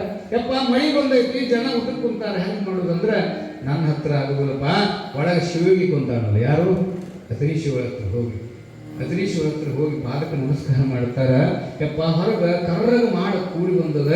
ಆ ಮಳಿ ಬಿತ್ತು ಅಂದ್ರೆ ಸವದತ್ತಿ ಏನಾಗುತ್ತೆ ಹೇಳಕ್ಕಾಗೋದಿಲ್ಲಪ್ಪ, ಅಷ್ಟು ದೊಡ್ಡ ಮಳಿ ಕಾದು ಬಂದದ ಅಂದಾಗ ಹೌದನಪ್ಪ, ಬಸವ ಪುರಾಣದ ಪ್ರಸಾದಕ್ಕೆ ಎಲ್ಲಿ ಅಮಂಗಲ ಆಗುತ್ತಂತ ನಮ್ಗೆ ಚಿಂತೆ ಐತೈತಿಪ್ಪ ಅಂತಂದ್ರೆ ಲಿಂಗ ಪೂಜೆಯನ್ನು ಮಾಡಿಕೊಂಡ ಅತನೀಶ್ವರರು ಹೊರಗೆ ಬಂದ. ಅಲ್ರಿಪ್ಪ, ಬಸವಣ್ಣ ತನ್ನ ಕಾರ್ಯಕ್ಕೆ ವಿಘ್ನ ಕೊಡ್ತಾನೆ ಏನ್ರಿ, ಏನು ಚಿಂತೆ ಮಾಡಬೇಕು, ಹೋಗ್ರಿ, ಬಸವಾದನ ಹೋಗ್ರಿ, ಶಿವಾದನ ಹೋಗ್ರಿ ಅಂತ ಸಾವಿರಾರು ಭಕ್ತರು ಪಣತಿಯಲ್ಲಿ ಕುಳಿತುಕೊಂಡವರ ಮಧ್ಯದಲ್ಲಿ ಬಂದು ಅತುರೀಶ್ವರಗಳವರು ಮ್ಯಾಲೆ ಕೈ ಮಾಡಿರಂತ ಏನಂತ, ವರುಣದೇವ ಜಂಗಮ ಗರಾಧನೆ ನಡೆದದ, ಪ್ರಸಾದ ನಡೆದದ, ಬಸವನ ಮಹಾಪ್ರಸಾದ ವಿತರಣೆ ಆಗತ್ತಪ್ಪ ಅಂತ ಎರಡು ಕೈ ಹಿಂಗೆ ಮಾಡಿದ್ರೆ ಸೌದತ್ತಿ ಸುತ್ತಲೂ ಮಳೆ ಆಗತ್ತ, ಸೌದತ್ತಿ ಕಲ್ಮಡದ ಮಳೆಗೆ ಒಂದು ಹನಿ ಆಗಲಿಲ್ಲ ಅಂತಂದ್ರೆ ಅದರ ತಾತ್ಪರ್ಯ ಏನು ಅಂದರೆ ಮಹಾತ್ಮರ ಮಾತನ್ನ ಪಂಚಮಹಾಭೂತಗಳಲ್ಲಿ ಒಂದಾದ ಮಳೆರಾಯನು ಕೇಳುತ್ತಾನೆ, ಇಳೆರಾಯನು ಕೇಳುತ್ತಾನೆ ಅಂತ ಪ್ರಸಂಗ ಬರುತ್ತದೆ. ಹಂಗೆ ಇಲ್ಲಿ ಮಹಾಂತ ಸ್ವಾಮಿಗಳು ಪಲ್ಲಕ್ಕಿಯನ್ನು ಹತ್ತಿರಪ್ಪ ನಿಮ್ಮನ್ನು ಗವಿಮಠಕ್ಕೆ ಕರ್ಕೊಂಡು ಹೋಗ್ತೇವೆ ಅಂತ ತಿಳ್ಕೊಂಡು ಪಲ್ಲಕ್ಕಿ, ಬಾಜ, ಭಜಂತ್ರಿ, ಕುಂಭ, ಕಳಸ, ಕನ್ನಡಿ ಇವೆಲ್ಲವನ್ನು ವ್ಯವಸ್ಥೆ ಮಾಡಿದ್ರು ಸಹಿತ ಮಹಾಂತ ಸ್ವಾಮಿಗಳು ಸಹಿತ ಆಡಂಬರವಿಲ್ಲದೆ ಇರತಕ್ಕಂಥ ಜೀವನ ಶೈಲಿಯನ್ನು ಬಿಟ್ಟು ಕೊಡದೆ ಏನು ಮಾಡ್ತಾರೆ ಅಂದ್ರೆ ಪಾದಚಾರಿಗಳಾಗಿ ಗವಿಮಠವನ್ನು ಪ್ರವೇಶ ಮಾಡ್ತಾರೆ. ಆ ಗವಿಮಠವನ್ನು ಪ್ರವೇಶ ಮಾಡಿದ ಮೇಲೆ ಅಲ್ಲಿ ಹಸಿವಿ ಗಣಂಗಳಪ್ಪ ಅನ್ನುವಂಥ ಒಬ್ಬ ಶಿಷ್ಯ ಇರ್ತಾನೆ. ಹೆಂಗಿರಬೇಕು ಶಿಷ್ಯ, ಹೆಂಗೆ ಇದ್ದ ಶಿಷ್ಯ ಅನ್ನುವುದನ್ನು ಒಂದು ಗೀತೆಯನ್ನು ಗವಾಯಿಗಳು ಹಾಡ್ತಾರೆ. ಶಿಷ್ಯನಾದ ಲಕ್ಷಣಗಳೇನು, ಭಕ್ತನ ಲಕ್ಷಣಗಳೆನ್ನುವುದನ್ನು ಚಂದ ಕವಿಗಳು ಬರೆದಿದ್ದಾರೆ. ಒಂದು ಗೀತೆಯನ್ನು ನಮ್ಮ ಜ್ಞಾನೇಶ್ ಹಾಡಿದ ಮೇಲೆ ಮತ್ತೆ ಪುರಾಣದಲ್ಲಿ ತಾವೆಲ್ಲ ಭಾಗಿಯಾಗೋಣ. ಎಲ್ಲರೂ ಇನ್ನೊಮ್ಮೆ ಜೋರಾಗಿ ಜಯಘೋಷ ಮಾಡಬೇಕು. ಶಿವ ಸಾಂಬದೇವ ಜಗಜ್ಯೋತಿ ಬಸವೇಶ್ವರ ಮಹಾರಾಜ ಕಿ, ಮೌನ ಮಲ್ಲಿನಾಥೇಶ್ವರ ಮಹಾರಾಜ ಕಿ, ಶಿವ ಸಾಂಬಜೇ ನಮಃ.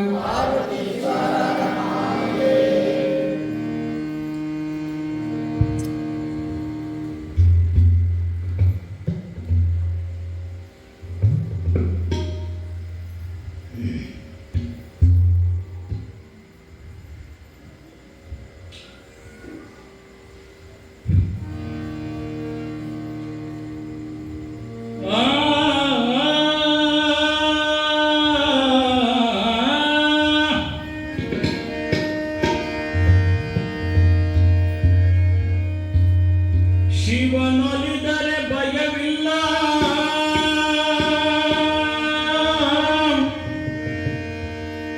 ಶಿವ ಮುನಿದರೆ ಬದುಕಿಲ್ಲ,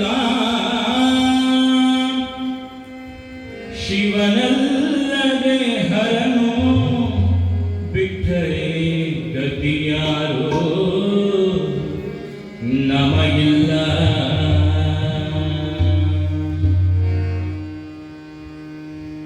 ಜಡೆಯಲ್ಲಿ ಕಟ್ಟಿದ ನದಿಯ, ತಲೆಯಲ್ಲಿ ಮುಡಿದ ಶಶಿಯ, ಜಡೆಯಲ್ಲಿ ಕಟ್ಟಿದ ನದಿಯ, ತಲೆಯಲ್ಲಿ ಮುಡಿದ ಶಶಿಯ, ಕಣ್ಣೊಳಗೆ ಉರಿವ ಬೆಂಕಿಯ, ಅಮ್ಮವನ ಮದುವೆಯನ್ನು ಮಾಡಿ ಹೊಳೆವೆಯ, ಅಮ್ಮವನ ಮದುವೆಯನ್ನು ಮಾಡಿ ಹೊಳೆವೆಯ. ಶಂಭೋ ಶಂಕರ ದೇವ, ಶಂಭೋ ಶಂಕರ ದೇವ, ಶಂಭೋ ಶಂಕರ ದೇವ, ಶಂಭೋ ಶಂಕರ ದೇವ.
ಭೂಮಿಗೆ ಎಂದ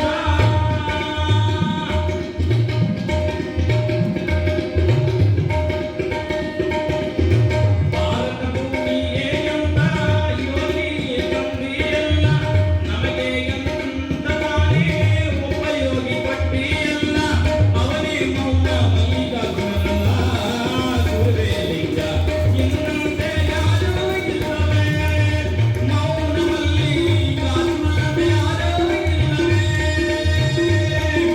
ಗೌರಿ ಶಂಕರ ಶಿವಾಚಾರ್ಯ ಗೌರಿ ಶಂಕರ ಶಿವಾಚಾರ್ಯ ಯೋಗಿ ಶಂಭೋ ಶಂಕರ ಮಹಾದೇವ ಶಿವ ಶಂಭೋ ಶಂಕರ ಮಹಾದೇವ ಗಡಿಯಲ್ಲಿ ಕಟ್ಟಿದ ನದಿಯ ತಲೆಯಲ್ಲಿ ಮುಡಿದ ಶಶಿಯ ಗಡಿಯಲ್ಲಿ ಕಟ್ಟಿದ ನದಿಯ ಗಡಿಯಲ್ಲಿ ಮುಡಿದ ಶಶಿಯ ಕಣ್ಮೊಳಗೆ ಉರಿವ ಬೆಂಕಿಯ ಅಮ್ಮ ಅವನ ಮೈಮೇನು ಹಾಡಿ ಹೊರವೆಯ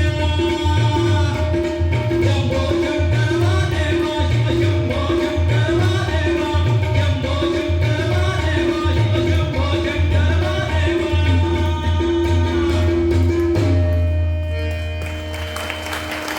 ಎಲ್ಲರೂ ಜೋರಾಗಿ ಚಪ್ಪಾಳೆ ಸೇರಿಸಬೇಕು ಜ್ಞಾನೇಶ್ವರಿಗೆ. ನಾವಂತೇವೆ ಅವನಿಗೆ ಕಣ್ಣಿಲ್ಲ ಅಂತೇವೆ. ಯಾವಾಗ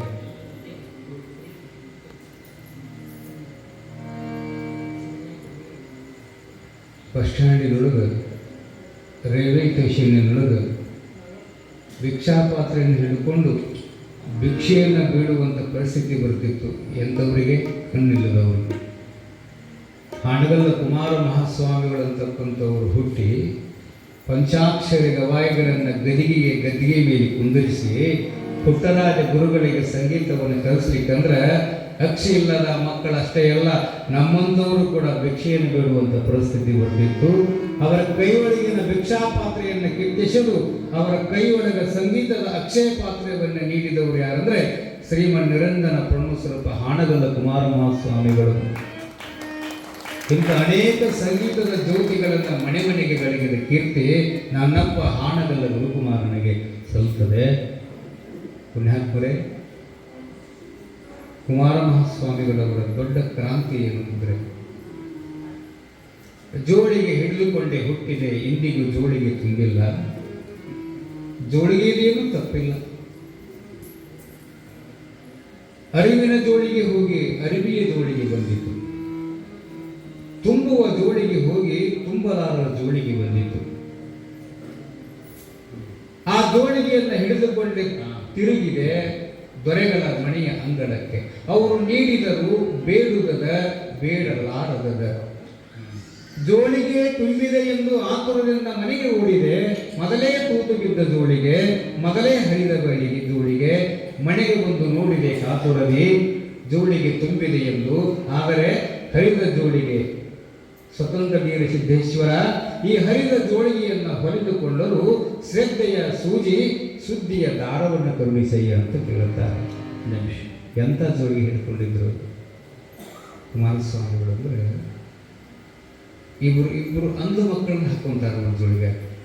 ನಾವು ಮನೆಗೆ ಹೋಗಿ ಜೋಳ ಬೇಡಿಕೊಂಡು ಬಂದವರು ರೇವಿ, ಮನೆಗೆ ಹೋಗಿ ಹಿಟ್ಟು ಬಿಡಿಸಿಕೊಂಡು ಬಂದವರು ರೇವಿ, ಮನೆಗೆ ಹೋಗಿ ಹೊಲಕ್ಕೆ ಹೋಗಿ ಕಣಕ್ಕೆ ಹೋಗಿ ಜೋಳ ತಂದವರು ರೇವಿ. ಅಂಥವರ ಮಧ್ಯದಲ್ಲಿ ಒಬ್ಬ ಉದಯ ಸೂರ್ಯನೊಬ್ಬ ಜನಿಸಿದ ಕಾಡಶೆಟ್ಟಿ ಹಳ್ಳಿ ಒಳಗೆ ಚರಂತಿ ಮಠದ ಚಲುವಿಕೆಯಾಗಿರುವ ಗುರುಪಾದಯ್ಯ ಮತ್ತು ಬಸಯ್ಯ ಅಂತಕ್ಕಂಥ ಪುಣ್ಯ ದಂಪತಿಗಳು. ಗುರುಪಾದಯ್ಯ ಮತ್ತು ನೀಲಮ್ಮ ಅನ್ನುವಂಥ ಪುಣ್ಯ ದಂಪತಿಗಳಿಗೆ ಎರಡು ಕಣ್ಣಿಲ್ಲದ ಮಕ್ಕಳು ಹುಟ್ಟಿದಂತ ನೋಡಿ. ನಮ್ಗೆ ಚಲೋ ಮಕ್ಕಳು ಅಷ್ಟೇ ಬೇಕೇವ. ಚಲೋ ಮಕ್ಕಳು ಜೋಪಾನ ಮಾಡ್ತಿದ್ದಾಗ ಕಣ್ಣಿಲ್ಲದವರು ಕಾಲಿಲ್ಲದವ್ರನ್ನ ಗದಿಗೆ ಬಿಡ್ತೇವೆ. ಹೌದಾ?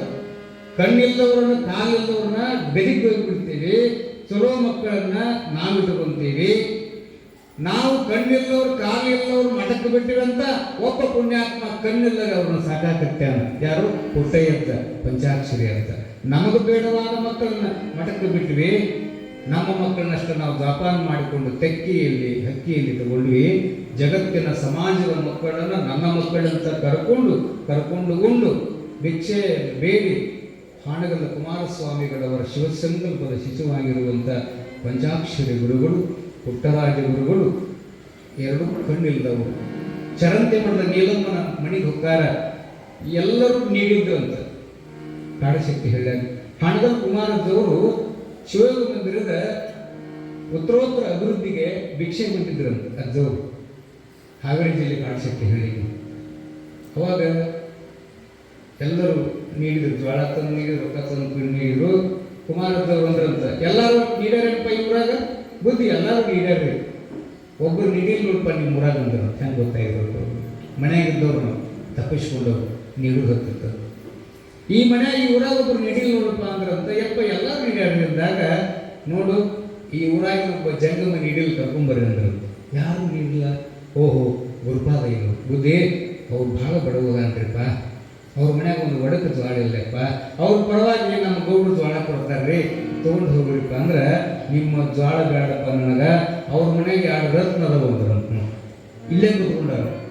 ಅವ್ರ ಮನೆಗೆ ಏನಿರ್ಬೇಕ್ರಿ ಬುದ್ಧಿ, ಒಡಕ ಜ್ವಾಳ ಇಲ್ಲ, ಗುರುಪಾದ ಏನಿಲ್ಲಮ್ಮ, ದುಡ್ಕೊಂಡು ಬೇವಿನಿಗೆ ಆರಿಸ್ಕೊಂಡು ಬದುಕು ಮಾಡಕತ್ಯಾರ. ಜಂಗಮರು ಬಡವರು ಇರ್ತಾರೆ ಬುದ್ಧಿ, ಅವ್ರ ಮನೆಗೆ ಏನಿಲ್ಲ ಅಂತ ಊರುಗೌಡ ಹೇಳಿದ್ರೆ, ಕೈ ಹೊಚ್ಕೊಡ್ರೆ ಅವ್ರ ಮನೆಗೆ 2 ಸಂಗೀತ ರತ್ನ ಅದು ಕರ್ಕೊಂಡು ಬರ್ರಿ ಅಂದ್ರೆ. 2 ಕಣ್ಣಿದ್ದವು. ಗುರುಪಾದಯ್ಯ ಮಕ್ಕಳಾಗಿರ್ತಕ್ಕಂಥ ಗದಿಗಯ್ಯ ಮತ್ತು ಬಸಯ್ಯ ಅಂತ ತಿಳ್ಕೊಂಡು ನೀಲಮ್ಮನ ಕೇಳ್ತಾರೆ, ಯವ್ವ ಈ 2 ಮಕ್ಕಳನ್ನ ನಾನು ಜೋಳಿಗೆ ಹಾಕ್ತೇನೆ ಅಂದ್ರೆ. ಯಪ್ಪ ಕಣ್ಣಿಲ್ಲದ ಮಕ್ಕಳು ನಾವಿರು ಮಠ ಜೋಪಾನ ಮಾಡ್ತೇವೆ, ನಾವು ಹೋದ ಮೇಲೆ ಹಂಗ ಅಂತ ತಿಳ್ಕೊಂಡು ಚಿಂತೆ ಮಾಡಕತ್ತಿದ್ನಪ್ಪ, ಪರಮಾತ್ಮನೇ ಈ ರೂಪದಾಗ ಬಂದು ಜೋಳಿಗೆ ಹಿಡ್ಕೊಂಡು ಬಂದಿ ಅಂತ ಬಳಿಕ ಯಾರು ಹೇಳ್ತಾರಪ್ಪ ಅಂತ ತಿಳ್ಕೊಂಡು 2 ಅಂದು ಮಕ್ಕಳನ್ನ ಜೋಳಿಗಾಗ ಹಾಕ್ತಾರ. ಜ್ವಾಳ ನಿಲ್ಲಿಸಿಕೊಂಡವರ ಮಧ್ಯದಲ್ಲಿ, ರೊಕ್ಕ ನಿಲ್ಲಿಸಿಕೊಂಡವರ ಮಧ್ಯದಲ್ಲಿ 2 ಕಣ್ಣಿಲ್ಲದ ಮಕ್ಕಳನ್ನು ನಿಲ್ಲಿಸಿಕೊಂಡು ಬಂದು ದಕ್ಷಿಣಾದಿ ಪಶ್ಚಿಮಾದಿ ಸಂಗೀತವನ್ನು ಕಲಿಸಿ ವೀರೇಶ್ವರ ಪುಣ್ಯಾಶ್ರಮವನ್ನ ಸಂಗೀತದ ಕೀರ್ತಿಯತ್ತ ಸಾಗಿಸ್ತಕ್ಕಂಥ ಕೀರ್ತಿ ಶಿವಯೋಗಿಯಾದ ಕುಮಾರದಾಗ ಸಲ್ತದೆ. ಎಷ್ಟು ಚಂದ ಹಾಡ್ತಾನೆ ಜ್ಞಾನೇಶ. ಅವ್ರ ತಂದೆ ತಾಯಿ ಬಂದಿದ್ರ, ಯವ್ವ ಅವನ ಸಂಗೀತ ಕಲಿಸ್ರಿ, ಈ ಭಾಗದಲ್ಲಿ ಒಂದು ಸಂಗೀತದ ರತ್ನ ಆಗ್ತಾನೆ. ಅವ ಎಲ್ಲಿ ಬಂದು ಉಳ್ಕೊಂಡಾನಂದ್ರೆ ಶಿವಯೋಗಿಯ ಸನ್ನಿಧಾನದಲ್ಲದ ಈ ಜಗ ಅವನ ವಿದ್ಯೆ ಈ ಭಾಗದಲ್ಲಿ ಒಂದು ಸಂಗೀತದ ನಡೆದಾಡುವ ರತ್ನ ಆಗ್ತದೆ. ಯಾಕಂದ್ರೆ ನೋಡ್ರಿ ಅವನ ಸಂಗೀತನೇ ಕಲ್ತಿಲ್ಲ, ಆದರೂ ಕೂಡ ಸ್ವರಗಳ ಮಣಿ ಮಾಡಿದ ಅವನ ಮನಸ್ಸಿನೊಳಗೆ. ಅದು ಕಾರಣ ಗುರುಕೃಪೆ. ಅವ್ರ ತಂದೆ ತಾಯಿಗಳು ಕಣ್ಣಿಲ್ಲ ಅಂತ ಬಿಡಬೇಡ್ರಿ, ನಾವು ನೋಡೇ ಇರ್ತಕ್ಕಂಥ ಪ್ರಪಂಚವನ್ನು ಅವನು ನೋಡಾಕತ್ಯಾನ, ಬಹಳ ಅದ್ಭುತವಾದ ಗಾಯಕನಾಗ್ತಾನೆ ಅನ್ನುವಂಥ ಮಾತನ್ನ ಇಲ್ಲಿ ತಿಳಿಸ್ತಾ, ಇಲ್ಲಿ ಮಹಾಂತ ಸ್ವಾಮಿಗಳು ಮನೆ ಮನೆಗೆ ಭಿಕ್ಷೆಯನ್ನು ಬೇಡಿಕೊಂಡು ಸಂಚಾರ ಮೂರ್ತಿಗಳಾಗಿ ಊರಲ್ಲಿ ಸಂಚಾರವನ್ನು ಮಾಡುವಾಗ ಕಸಬಿ ಗರಂಗಡಪ್ಪ ಅಂತಕ್ಕಂಥವ್ರು ಗುರುಗಳಿಗೆ ವಿನಂತಿ ಮಾಡ್ಕೊತಾನೆ, ಯಪ್ಪ ನಿಮಗೊಂದು ಮಠ ಕಟ್ಟಿಸ್ಬೇಕಂತ ಮಾಡೇನಿ, ನೀವು ಈ ಲತಾ ಮಂಟಪದಲ್ಲಿ ಹುಲ್ಲಿನ ಗುಡಿಸದಲ್ಲಿ ಇರಕ್ಕೆ ನಾನು ನೋಡೋಕ್ಕಾಗ್ತಾ ಇಲ್ಲ, ಗವಿ ಮಠವನ್ನು ನಿರ್ಮಾಣ ಮಾಡ್ತೇನೆ ಅಂತ ತಿಳ್ಕೊಂಡು ಗುರುಗಳಿಗೆ ಹಸಬಿ ಗರಂಗಡಪ್ಪ ಭಿನ್ನ ಮಾಡಿದಾಗ, ನಮಗೆ ಯಾಕೆ ಬೇಕಿರಪ್ಪ, ನಾವಿಲ್ಲೇ ಇರ್ತೀವಿ ಅಂತ ತಿಳ್ಕೊಂಡು ಅದ್ದವರು ಅಂದಾಗ ಎಲ್ಲರೂ ಸೇರಿ ಏನು ಮಾಡ್ತಾರೆ ಅಂದ್ರೆ ಗವಿ ಮಠವನ್ನು ನಿರ್ಮಾಣ ಮಾಡಿರ್ತಾರೆ. ಆ ಗವಿ ಮಠದಲ್ಲಿ ಮಹಾಂತ ಸ್ವಾಮಿಗಳು ಲಿಂಗಾರ್ಚನೆ, ಪೂಜೆ, ಅನುಷ್ಠಾನ ಗೈಯುವಂತಹ ಸಂದರ್ಭದಲ್ಲಿ ಆ ಮಠದ ಮಗ್ಗಲ ನಾಳಿನ ಪುರಾಣ ತಪ್ಪಿಸುವಾಗ ದಯವಿಟ್ಟು ಇನ್ನಿಕ್ಕಿರ ಬಹಳ ಪ್ರಶಾಂತದ ನೋಡು, ಯಾಕೆ ಭಾಳ ಚಂದ ಕುಂತ ಕೇಳಾಕತ್ತೀರಿ. ನಾಳಿನ ದಿನ ಬಸವಮ್ಮ ಪಿರಂಗಿ ಅಂತ ಒಬ್ಬ ಹೆಣ್ಮಗಳು ಬರ್ತಾಳ, ಆಕೆ ನಾನು ನರಗುಂದು ಕೊಟ್ಟಿರ್ತಾರೆ ಹೆಣ್ಮಗಳನ್ನು, ಮುಳುಗುಂದದ ಹೆಣ್ಣುಮಗಳನ್ನ ನರಗುಂದು ಕೊಟ್ಟಿರ್ತಾರ. ನರಗುಂದು ಕೊಟ್ಟಾಗ ಇವತ್ತೇ ಹೇಳೋದು ಬೇಡದ ಭಾಳ ಚಂದದ ನಾಳಿನ ವಿಷಯ. ಅದಕ್ಕೆ ನಾಳಿನ ದಿನ ಮತ್ತೆ ಬ್ರಹ್ಮಪೂಜ್ಯರ ಸಮ್ಮುಖದಲ್ಲಿ ಬಾಲ್ಯದ ಯೋಗಿಯ ಪುರಾಣವನ್ನು ಕೇಳೋಣ. ಯಾಕಂತಂದ್ರೆ ತುಕಾರಾಮರು ಬಲಿಗಿದ್ರಂತ ಕಟ್ಟಿ ಮೇಲೆ ಒಂದು ಇನ್ನೊಂದು ಕಾಳು ಬಂದ್ರಂತ ನೋಡಿ ರಾತ್ರಿ. ಅವ್ರಿಗೆ ಇನ್ನೊಬ್ಬ ಬೇಕಾಗಿದ್ದ ಕಾಳ್ತನ ಮಾಡಕ್ಕೆ, ಅವ್ರ ಗೆಳೆಯ ಬಿಟ್ಟಿದ್ನಂತ. ಇನ್ನೊಬ್ಬ ವಾದ ಬರಬರಿ ಆಗತ್ತೋ ಯಾರು ಕರ್ಕೊಂಡು ಹೋಗೋಣ ಅಂದಾಗ ಬ್ಯಾಸಿಗೆ ಹೊರ ಮಲ್ಕೊಂಡಿದ್ದೆ ನಾವು ತುಕಾರಾಮ. ಸದಾವಕಾಲ ವಿಠ್ಠಲ ಸ್ಮರಣೆಯಲ್ಲಿ ಇರ್ತಕ್ಕಂಥ ಸಂತ ತುಕಾರಾಮ ಮಲ್ಕೊಂಡಿದ್ದ. 5 ಮಂದಿ ಕಾಳು ಬಂದು ನೆನೆಸ್ತಾರಂತ ತುಕಾರಾಮ. ಹೇಳೋ ಯಾಕ ನಾವೊಂದಿಟ್ಟು ಸಹಾಯ ಮಾಡ್ತೇನೆ ಅಂತಂದ್ರಂತ ಕಾಳು. ಸಹಾಯ ಮಾಡಲಿಕ್ಕೆ ಹುಟ್ಟಿದವನು ತುಕಾರಾಮ. ಏನು ಸಹಾಯ ಅಂತ ಕೇಳಿ ನಡ್ರಿಪ್ಪ ಅಂದ್ರೆ ನೀವು ಕಷ್ಟ ಐತನು, ಹೌದು ಕಷ್ಟ ಆಗದೆ ನಡ್ರಿಪ್ಪ, ಕಷ್ಟದಾಗಿದ್ದರೆ ನಿಮಗೆ ಸಹಾಯ ಮಾಡ್ತಾನೆ ಬಂದ್ಬಿಟ್ಟು ನಾವು ಕೂಡ. ಏನು ಕಷ್ಟಕ್ಕೆ ಅವ್ರಿಗೆ ಕಳ್ಳರಿಗೆ ಕಳ್ಳತನ ಮಾಡೋದು, ಕಳ್ಳತನ ಮಾಡಕ್ಕೆ ಕರ್ಕೊಂಡು ಹೋಗ್ತಾರೆ. ತುಕಾರಾಮಣ್ಣ ಏನು ಮಾಡಿದ್ರು ಅಂದ್ರೆ ಮ್ಯಾಲೆ ಹಚ್ಚಿದ್ರು, ಮ್ಯಾಲೆ ಹತ್ತಿಸಿ ಹಗ್ಗ ಬಿಟ್ಟು ಗೌಡನ ಮಣಿಗೆ ಆ ಹಂಚಿನ ಮಣಿ ಇದ್ವು, ಕೆಳಗೆ ಇಳಿಸಿದ್ರು. 5 ಮಂದಿ ಮ್ಯಾಗಿದ್ರು. ಇವನು ಕೆಳಗೆ ಇಳಿಸ್ಯಾನ ತುಕಾರಾಮ. ಏನು ಕೊಡಬೇಕು? ಬಂಗಾರ, ಬೆಳ್ಳಿ, ವಸ್ತ್ರ, ಒಡವೆನವರು ಎಲ್ಲವನ್ನು ಕೊಡುವುದು, ಎಲ್ಲ ತೆಗೆದು ಹಗ್ಗ ಕಟ್ಟಿ ಮೇಲೆ ಕಳಿಸಿದ. ದೇವ್ರ ಕೊಲಿಗೆ ಹೋಗು ಅಂದ್ರು. ದೇವ್ರ ಕೊಲಿಗೆ ಬಂದ. ಮೂರ್ತಿ ಐತೆ ನೋಡು ಅಂದ. ಹುಡುಕಾಡಿದ. ಮೂರ್ತಿ ಹುಡುಕಾಡೋ ಹೊತ್ತಿನಾಗ ಅವನ ತಾಳ ಸಿಕ್ಬಿಟ್ಟು, ಭಜನೆ ಮಾಡೋ ತಾಳ. ಹೇಗೆ? ತುಕಾರಾಮ ಸಿಕ್ಬಿಡ್ತವು. ಯಾವಾಗ ತಾಳವನ್ನು ನೋಡಿದ್ನಲ್ಲ, ತಾಳಕ್ಕೆ ಹಿಡ್ಕೊಂಡವನ ಭಗವಂತನ ಸ್ಮರಣೆ ಮಾಡಕ್ಕಾಗ್ತದೆ.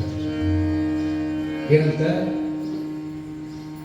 ಹರಿಯ ಕಾಣಿದು ಎಲ್ಲರೂ ಹರಿಯ ಕಾಣಿದು,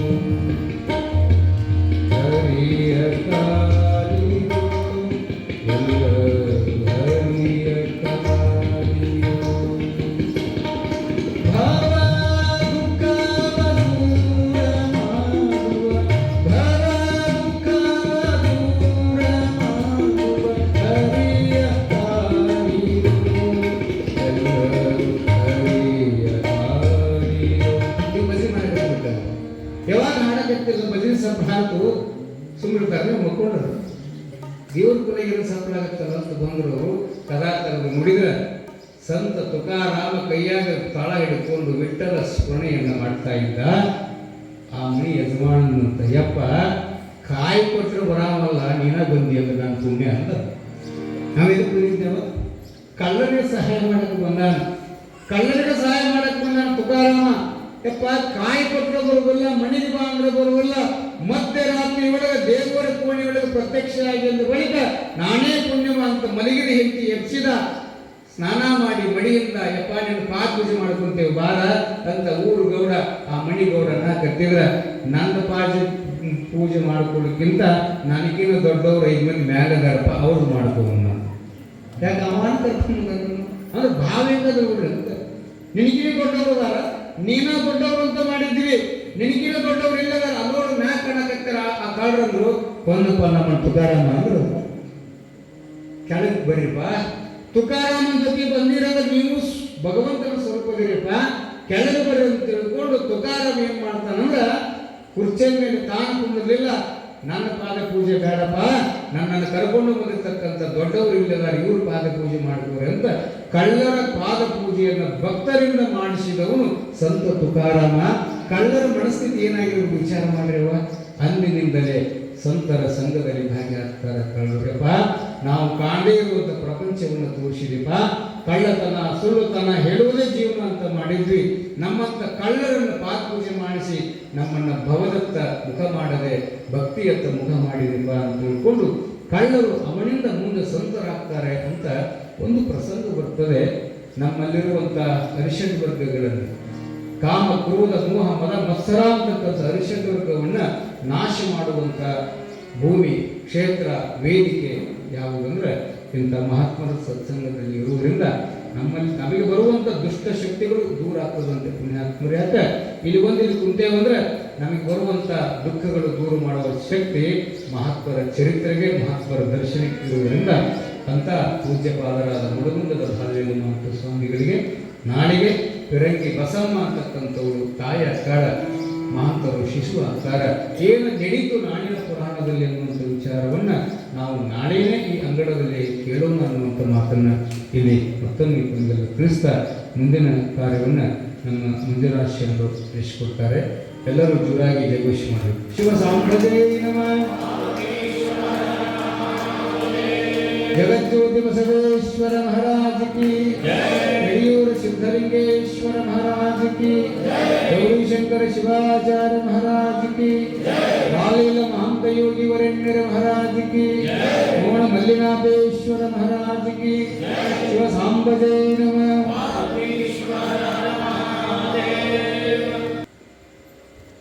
ಶಿವನ ಗೀತೆಯನ್ನು ಆಧರಿಸಿ ಇದು ಒಂದು ಪುಟ್ಟ ಮಗು ಬೆಳೀತಾ ಇದೆ.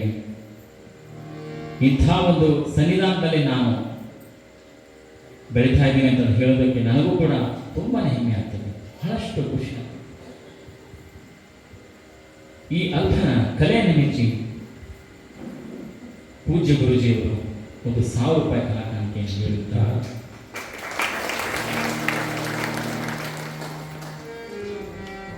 ಪೂಜೆಗೆ ಯಾವತ್ತಿಗೂ ನಾವು ಸದಾ ಚಿರಋಣಿಯಾಗಿರ್ತೀನಿ ಅಂತ ಮಾತನ್ನು ಈ ಮಾತು ಸಂದರ್ಭದಲ್ಲಿ ಹೇಳ್ತಾರೆ.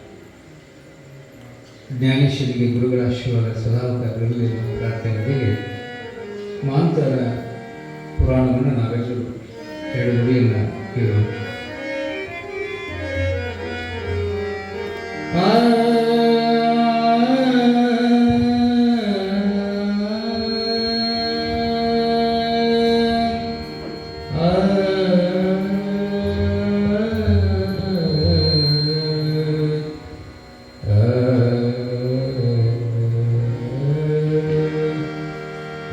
ಮುಕ್ತಿನಾಥರೆ ಮಹತಲಿಂಗನೆ ದೇಶ ಕಣಿನ ಭವನೆ ಏಳು ಏಳು ಬೆಳಗ ಆಗಿರುವುದೆಂದು ರಸಿಕೇತ ಎಂದು ರಸಿಕೇತ ಮುಕ್ತಿನಾಥರೆ ಮಹತಲಿಂಗನೆ ದೇಶಿಕನೆ ಅನ ಭವನೆ ಏಳು ಏಳು ಏಳು ಒಡೆಯ ಬೆಳಗು ಆಯುವುದು ತಂದೆ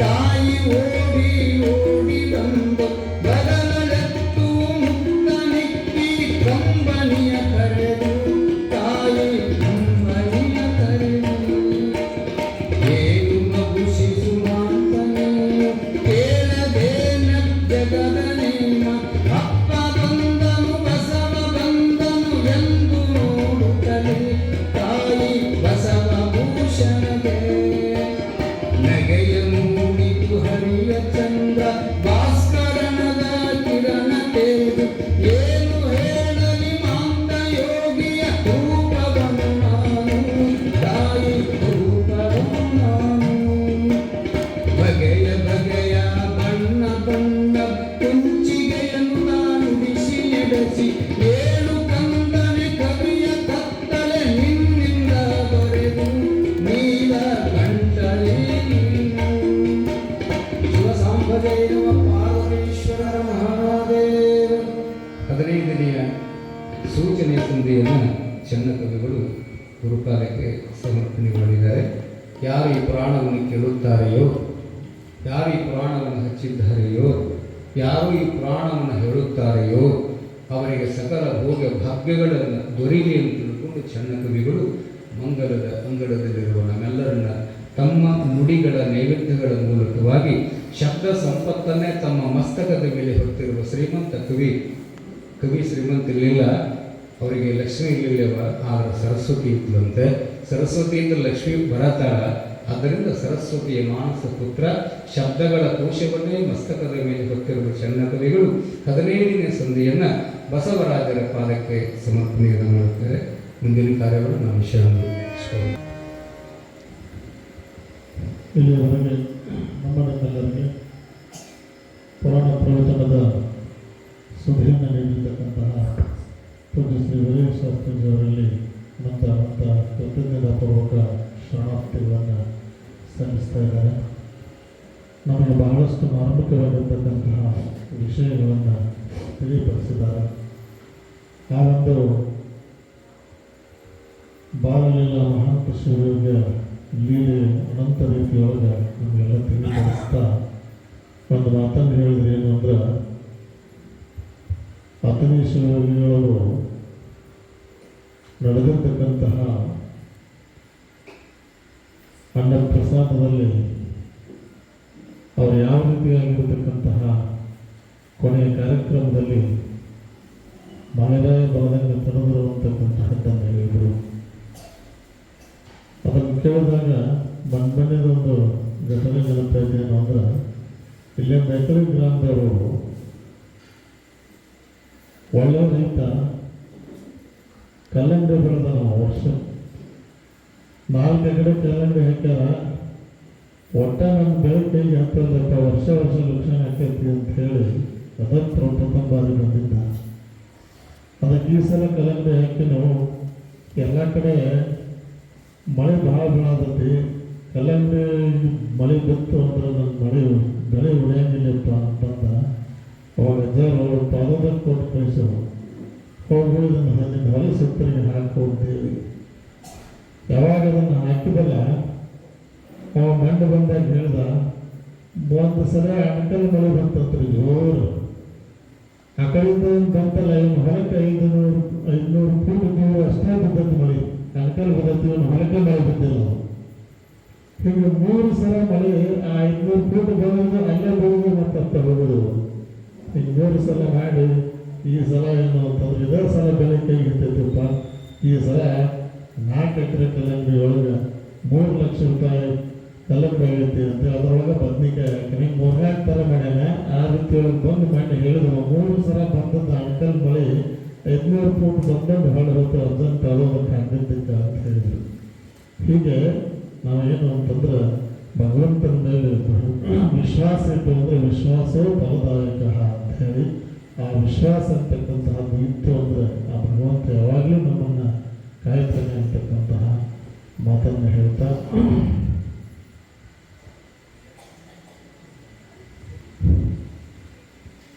ಪೂಜರು ಪೂಜೆಗೆ ಬರೋವರಿಗೆ ನಮ್ಮದೊಂದು ಕಾಯಕೈತೆ ಏನ್ರಿ